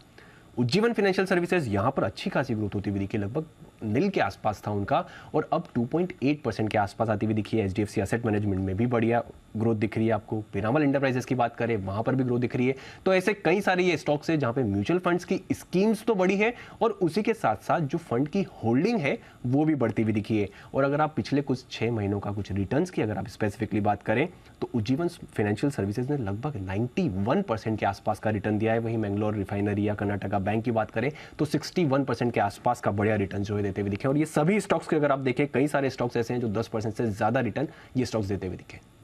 और इसमें कई सारे ट्रेडर फेवरेट स्टॉक्स भी हैं, रिसेंट बाजार के फेवरेट स्टॉक्स भी आए हैं। इंडस टावर्स में भी हमने थोड़ा एक्शन देखा है। बिल्कुल, चलिए वो भी एक काउंटर है जहाँ पर मूव आई है। पिरामल एंटरप्राइजेस हमने देखा है बढ़िया परफॉर्मेंस रही है। HDFC म्यूचुअल फंड का भी रिसेंटली एक बढ़िया कमबैक रहा है। तो कई सारे मिड कैप काउंटर्स हैं जहां पर आपको ज़बरदस्त रिटर्न्स दिखे हैं। बट इस हफ्ते बाजार ने आपको रिटर्न्स नहीं दिए हैं। करीब 1% की वीकनेस इस हफ्ते आपको निफ्टी पर आती हुई दिखी है। निफ्टी बैंक की परफॉर्मेंस थोड़ी ज़्यादा कमज़ोर रही है। इस हफ्ते आपने गिव अप किया है करीब 1.25 से 1.5% का ग्राउंड जो एक्शन है। ट्रंकेटेड वीक था बट उस बीच आपने ज़्यादातर सुस्ती देखी है। इनफैक्ट आज 7वां ऐसा दिन है जब बैंक निफ्टी आपको नेगेटिव टेरिटरी में क्लोज देने के लिए तैयार है। आज की ब्रेथ की बात करें तो निफ्टी में भी सिर्फ 10 स्टॉक्स पॉजिटिव थे। अदानी एंटरप्राइजेस, अदानी पोर्ट्स में थोड़ी खरीदारी रही। आइशर, एक्सेस, मारुति यहाँ पर एक्शन था। रिलायंस और HUL जैसे 2 दिग्गजों में थोड़ी खरीदारी थी बट निफ्टी 75 अंक की गिरावट के साथ क्लोज होने को तैयार है। टॉप लूजर आपका हीरो मोटोकॉर्प था, 2.25% का कट। TCS, Infosys, Wipro, HCL tech, tech Mahindra, इन सभी में आपने कमजोरी देखी है। हिंडाल्को भी आज कमजोर था। M&M में आपने वीकनेस देखी है। अपोलो हॉस्पिटल्स फिसला है। आई थिंक यहाँ पे थोड़ा डिविडेंड एडजस्टमेंट था बट उसके अलावा भी स्टॉक पर प्रेशर ही था। बजाज फाइनेंस वीक था, बजाज ऑटो भी वीक था। Kotak bank, Asian paints, Titan, L&T, Cipla, HDFC bank, यहाँ पर भी गिरावट देखी है। ICICI बैंक भी कमजोर रहा। वायदा कारोबार की तरफ आई है और यहाँ पर भी ढेरों स्टॉक्स में आपने बड़ा एक्शन बनते हुए देखा है। AU स्मॉल फाइनेंस बैंक सुबह से ही एक्टिव है। मैक्स फाइनेंशियल सर्विसेज में थोड़ी खरीदारी रही। ACC, अंबुजा, एस्कॉर्ट्स, आइशर ये भी आपको एक्टिव दिखे। Balkrishna industries, JK cement, Siemens, bank of Baroda, PNB, Dixon tech, Ramco, Dabur, Tata chemicals, Gujarat gas, यहाँ पर भी खरीदारी रही। बट वीकनेस देखिए 4% का कट है बिरला सॉफ्ट में। इंडिया बुल्स हाउसिंग ऑलमोस्ट 4% नीचे। LIC हाउसिंग फाइनेंस में 3% का कट रहा। इन्फो एज ये वीक था। एस्ट्रल यहाँ पर भी कमजोरी थी। बलरामपुर चीनी आज ही वायदा कारोबार के बैन से बाहर आया था। 2.5% का कट इसमें आपने देखा है। मनापुरम यहाँ पर आपने ऑलमोस्ट 4% का कट देखा है। वायदा कारोबार का टॉप लूजर था। IEX, united breweries, HAL, Voltas, Aarti industries और BHEL ये भी सारे काउंटर्स हैं जहां पर आपने वीकनेस देखी है। कैश स्टॉक की तरफ आइए। BF यूटिलिटीज आज भी आपको एक्टिव होते दिखा। हेमिस्फीयर प्रॉपर्टीज में बढ़िया खरीदारी थी। इसके साथ ही आपने बढ़िया खरीदारी आते हुए देखी है KPR मिल्स और वर्धमान टेक्सटाइल्स में। ज्योति लैबोरेटरीज अच्छा दिख रहा था। Godfrey Phillips, Eris life sciences, CG power, EIH जिसकी अभी चर्चा भी हो रही थी, Finolex cables, AIA engineering, SKF India, यहाँ पर भी आपने एक्शन देखा है। बट अनिल जी आज फ्रंटलाइन इंडस्ट्रीज पर भी दबाव था और मिड कैप स्मॉल कैप जो अदरवाइज होल्ड आउट कर रहे थे आज यहाँ पर भी आपने 1/3 से आधे % तक की गिरावट देखी। तो कमजोर क्लोजिंग आज होती हुई भारतीय बाजारों के हफ्ते के आखिरी दिन final closing Deep I am sure 19,300 के आसपास ऊपर ही आएगी। 19,300 के नीचे नहीं आएगी। तो ये 18 पॉइंट नीचे जो दिख रहे हैं आपको 19,300 के जी उतनी खराब तो नहीं आएगी। 43,800 के ऊपर ही बैंक निफ्टी की भी क्लोजिंग होती हुई दिखेगी। लेकिन वीकली क्लोजिंग 19,300 के आसपास की डेफिनेटली इसमें कोई डाउट नहीं कमजोर मानी जाएगी। और निफ्टी बैंक भी 44,000 के नीचे वीकली क्लोजिंग देता हुआ थोड़ा सा कमजोर तो होता हुआ दिखा है। यानी कि अदानी ग्रुप के शेयर और रिलायंस मिलकर भी आज बाजार का मूड उठा नहीं पाए, लिफ्ट नहीं हो पाया है। ब्रॉडर मार्केट भी सुबह मजबूत था, दोपहर में कमजोर। बाजार बंद होने के बाद के एक्शन पर आपको फोकस करते हुए बता दें कि जुलाई में जबरदस्त बारिश के बाद अगस्त में मानसून हो गया है पस्त, ढीला। इस महीने अब तक सामान्य से करीब 36% बारिश कम हुई है। अगस्त में किन किन राज्यों से मानसून रूठा हुआ है और आगे चाल कैसी रहेगी, इस पर हमारा आज का खास शो क्या खेती का बढ़ा गम, रूठा सावन क्या खेती का बढ़ा गम। ओके, ये है हमारा विशेष कार्यक्रम। इसके बाद कामकाजी लोगों में तनाव को लेकर पीपल एट वर्क की एक बड़ी चौंकाने वाली रिपोर्ट सामने आई। ये ग्लोबल रिपोर्ट है, लोग काम करते हैं उसको लेकर। रिपोर्ट के मुताबिक भारत में तनाव से 76% कर्मचारियों की कार्यक्षमता पर बुरा असर पड़ रहा है। ओ माय गॉड, अच्छा हम कोशिश तो करते हैं इस परसेंटेज को नीचे लाने की, जिन पढ़ रहा है जिन पर तो पढ़ ही रहा है। ऐसे में आज शाम 6 बजे हम प्रोफेशनल्स पर तनाव से पड़ने वाले दुष्प्रभावों की करेंगे बात, समझेंगे कि ऑफिस में तनाव को कैसे कम किया जा सकता है। कर्मचारियों की प्रोडक्टिविटी बढ़ाने के लिए उपायों पर भी एक्सपर्ट से करेंगे चर्चा। और हमारा साथ देंगे Sonika Aaron, managing partner, marching sleep HR consulting firm जो है उनकी, और मार्चिंग शिप माफ़ कीजिएगा, डॉक्टर ज्योति कपूर, सीनियर साइकियाट्रिस्ट मानसस्थली से, और स्मिता दास जैन, लाइफ कोच इंटरव्यू से करेंगे बात। कर्मचारी बेचारा मांगे बॉस का सहारा। ओके, जरा जाइए सब कितने कितने कर्मचारी हैं हमारे पैनल पे। एनी आइडिया ऑफिस में तनाव करने का, कोई आइडिया आप लोगों के पास आपको हो? स्पेशली देखिए इसका जवाब दे सकते हैं सुमित जी, इसका जवाब दे सकते हैं हिमांशु जी और जय ठक्कर साहब, फिर कुणाल शाह साहब जो जॉब में है, आप लोगों के लिए कर रहे हैं भाई साहब शो ये शाम वाला। हाँ, ऑफिस में तनाव करने का कोई उपाय, कम करने का कोई उपाय, ये क्या खिलाया पिलाया जाए आपको ऑफिस में जिससे आपका तनाव कम हो सके?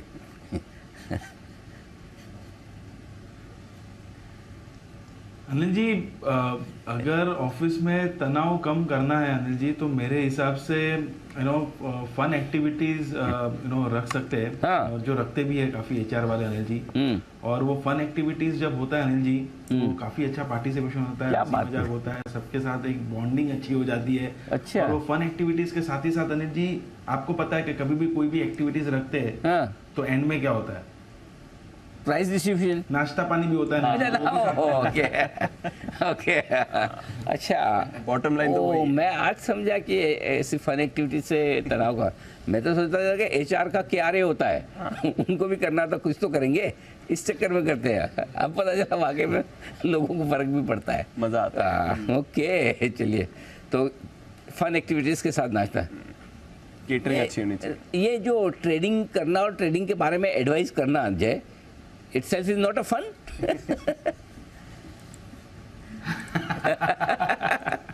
बिल्कुल अनिल जी, ये you always enjoy your work Anil ji, और बोलते हैं ना enjoy करते करते अगर काम करते हैं अनिल जी, तो रिजल्ट हमेशा ही अच्छा आता है। So love your work and work with fun। जी, विश्वेश जी की विशेष टिप्पणी। जी विश्वेश जी। अनिल जी, मैं बहुत कॉन्ट्रारियन और बहुत स्ट्रॉन्ग ओपिनियन रखता हूँ। Very nice. मेरे हिसाब से there is nothing which can motivate a person. मुझे पर्सनली ऐसा लगता है Anil ji, it is all about your internal motivation. आप लाइफ में क्या करना चाहते हो। हाँ। अगर ऑफिस में फन करना है, हाँ, तो it is just a part of a routine, but at the same time अगर आप मोटिवेटेड हो लाइफ में कुछ करने के लिए, तो मुझे लगता है कि you will deal with the stress and everything in your personal capacity. I have worked in some of the organisation Anil ji, जहाँ पे बेस्ट ऑफ द फैसिलिटीज होती थी, but most of the users जो एम्प्लॉइज होते थे, वो खाली वो फन एक्टिविटी को एज अ टाइम पास के लिए करते थे। बट अगर आप करियर ग्रोथ की बात करते हो तो Anil ji, stress is a part of your routine, और आपको हैंडल करना पड़ेगा। मेरे फ्रेंड है जो गूगल में काम करते हैं बैंगलोर में अनिल जी, उनका अगर आप ट्रेडिंग डेस्क, मतलब जो उनका जो वर्क स्टेशन होता है, वो कहीं से भी काम कर सकते हैं, ऑफिस में, करेक्ट, गेम्स हैं, कैफेटेरिया है, बट अगर आप उनको पूछो कि क्या करते हो, तो बोलते कि हम हमारा काम खत्म करते हैं, बिकॉज ये है, इसका मतलब हमें आगे बढ़ना है, ये डिस्ट्रैक्शन है। सो मैं भी वही चीज को सब्सक्राइब करता हूँ, और मैं बहुत स्ट्रांगली बिलीव करता हूँ Anil ji, growth does not come by complacency, you have to burn yourself in order to grow. तभी पता चला विश्वेश जी ने मजबूती से वन मैन आर्मी की तरह काम कर रहे हैं। अभी तक विश्वेश जी के पास 25-50 स्टाफ हुए नहीं है। जब वो होंगे तब मोर्चा लेके जाएंगे विश्वेश जी का। चलिए, लेकिन इंटरेस्टिंग चर्चा है, जरा देखिएगा, सुनिएगा, आपको मजा आएगा। लेकिन अलग अलग पर्सपेक्टिव है, खुद को मोटिवेट करना और एम्प्लॉयज़ को करना, दोनों में फ़र्क है। आइए बढ़ते आगे, और इसके बाद आज चर्चा करेंगे हम थेमेटिक फंड्स की, जिसमें हर मार्केट कैप और हर सेक्टर में निवेश किया जाता है। बिजनेस साइकिल फंड ऐसे थेमेटिक फंड्स हैं जिसमें सेक्टर में अच्छे प्रदर्शन की उम्मीद होती है, उनको पोर्टफोलियो में किया जाता है शामिल। बताएंगे इनकी खासियत शाम 6:26 पर। बिजनेस साइकिल फंड कितने फायदेमंद, साथ देंगे कृष्णा सांगवी साहब, CIO equity, Mahindra Manulife mutual fund, और पंकज मठवाल साहब, MD ऑप्टिमा मनी। लोन लेने के बाद कई बार पैसों की कमी या तारीख याद न रहने की वजह से किस्त आप भरना जाते हैं चूक। ऐसे में बैंक ब्याज के साथ साथ पेनल्टी मारता है, और पेनल्टी लगाने के साथ ही ब्याज पर ब्याज, ब्याज पर ब्याज, चक्रव्यूह चलता रहता है। लेकिन अब RBI की नई गाइडलाइंस बैंकों को ऐसा करने से रोकेगी, उनकी मनमानी नहीं हो पाएगी। आज की हमारी कवर स्टोरी यही है, इंडिया 360 डिग्री में ब्याज पर ब्याज, RBI ने किया इलाज। वाह, बहुत ही बढ़िया हेडलाइन, बढ़िया, वेरी नाइस। शाम की टीम कमाल करती हुई, ओके, वेरी नाइस। मुंबई के एक रेस्टोरेंट की डिश में चूहा मिलने से होटल्स की हाइजीन पर उठ रहे हैं सवाल। आप भी किसी भी शहर में जाएं, होटल्स में मोटे तौर पर हाइजीन से जुड़ी चिंताएं खत्म नहीं होती। इंडिया 360 डिग्री की दूसरी कवर स्टोरी, हाइजीन को लेकर 2M दर्जे के माइंडसेट की, इस पर हम आज करेंगे पूरा विश्लेषण। होटल हाइजीन, भैंस के आगे बीन। ये भी जोरदार, ये भी बढ़िया, बिल्कुल, यानी कि कोई सॉल्यूशन तो मिल नहीं रहा। ये है आपके लिए आज का विशेष कार्यक्रम, शाम बाजार बंद होने के बाद। तैयार है हमारे साथ, नहीं तैयार, मृत्युंजय तैयार। उससे पहले सबसे विदा लेने का वक्त है। हमारे सभी मेहमानों का बहुत बहुत शुक्रिया। Have a nice weekend. सोमवार सुबह आप सबसे होगी फिर मुलाकात। मृत्युंजय तैयार, मुझे और दीप को इजाजत दीजिए। Over to you Mrityunjay. बिल्कुल सर। और हफ्ते के आखिरी दिन वैसे तो गोल्ड का मार्केट लगातार रेंज में ही ट्रेड कर रहा है, लेकिन फिर भी बाजार धीरे धीरे ऊपर आने की कोशिश कर रहा है और इस वक्त करीब करीब 150 रुपए की तेजी गोल्ड में दिख रही है। हालांकि कच्चा तेल दबाव में है, एग्री मार्केट में कहीं कहीं पर एक्शन है। तो पूरे मार्केट में इस वक्त आपकी स्ट्रेटेजी हफ्ते के आखिरी कारोबारी दिन के लिए क्या होनी चाहिए,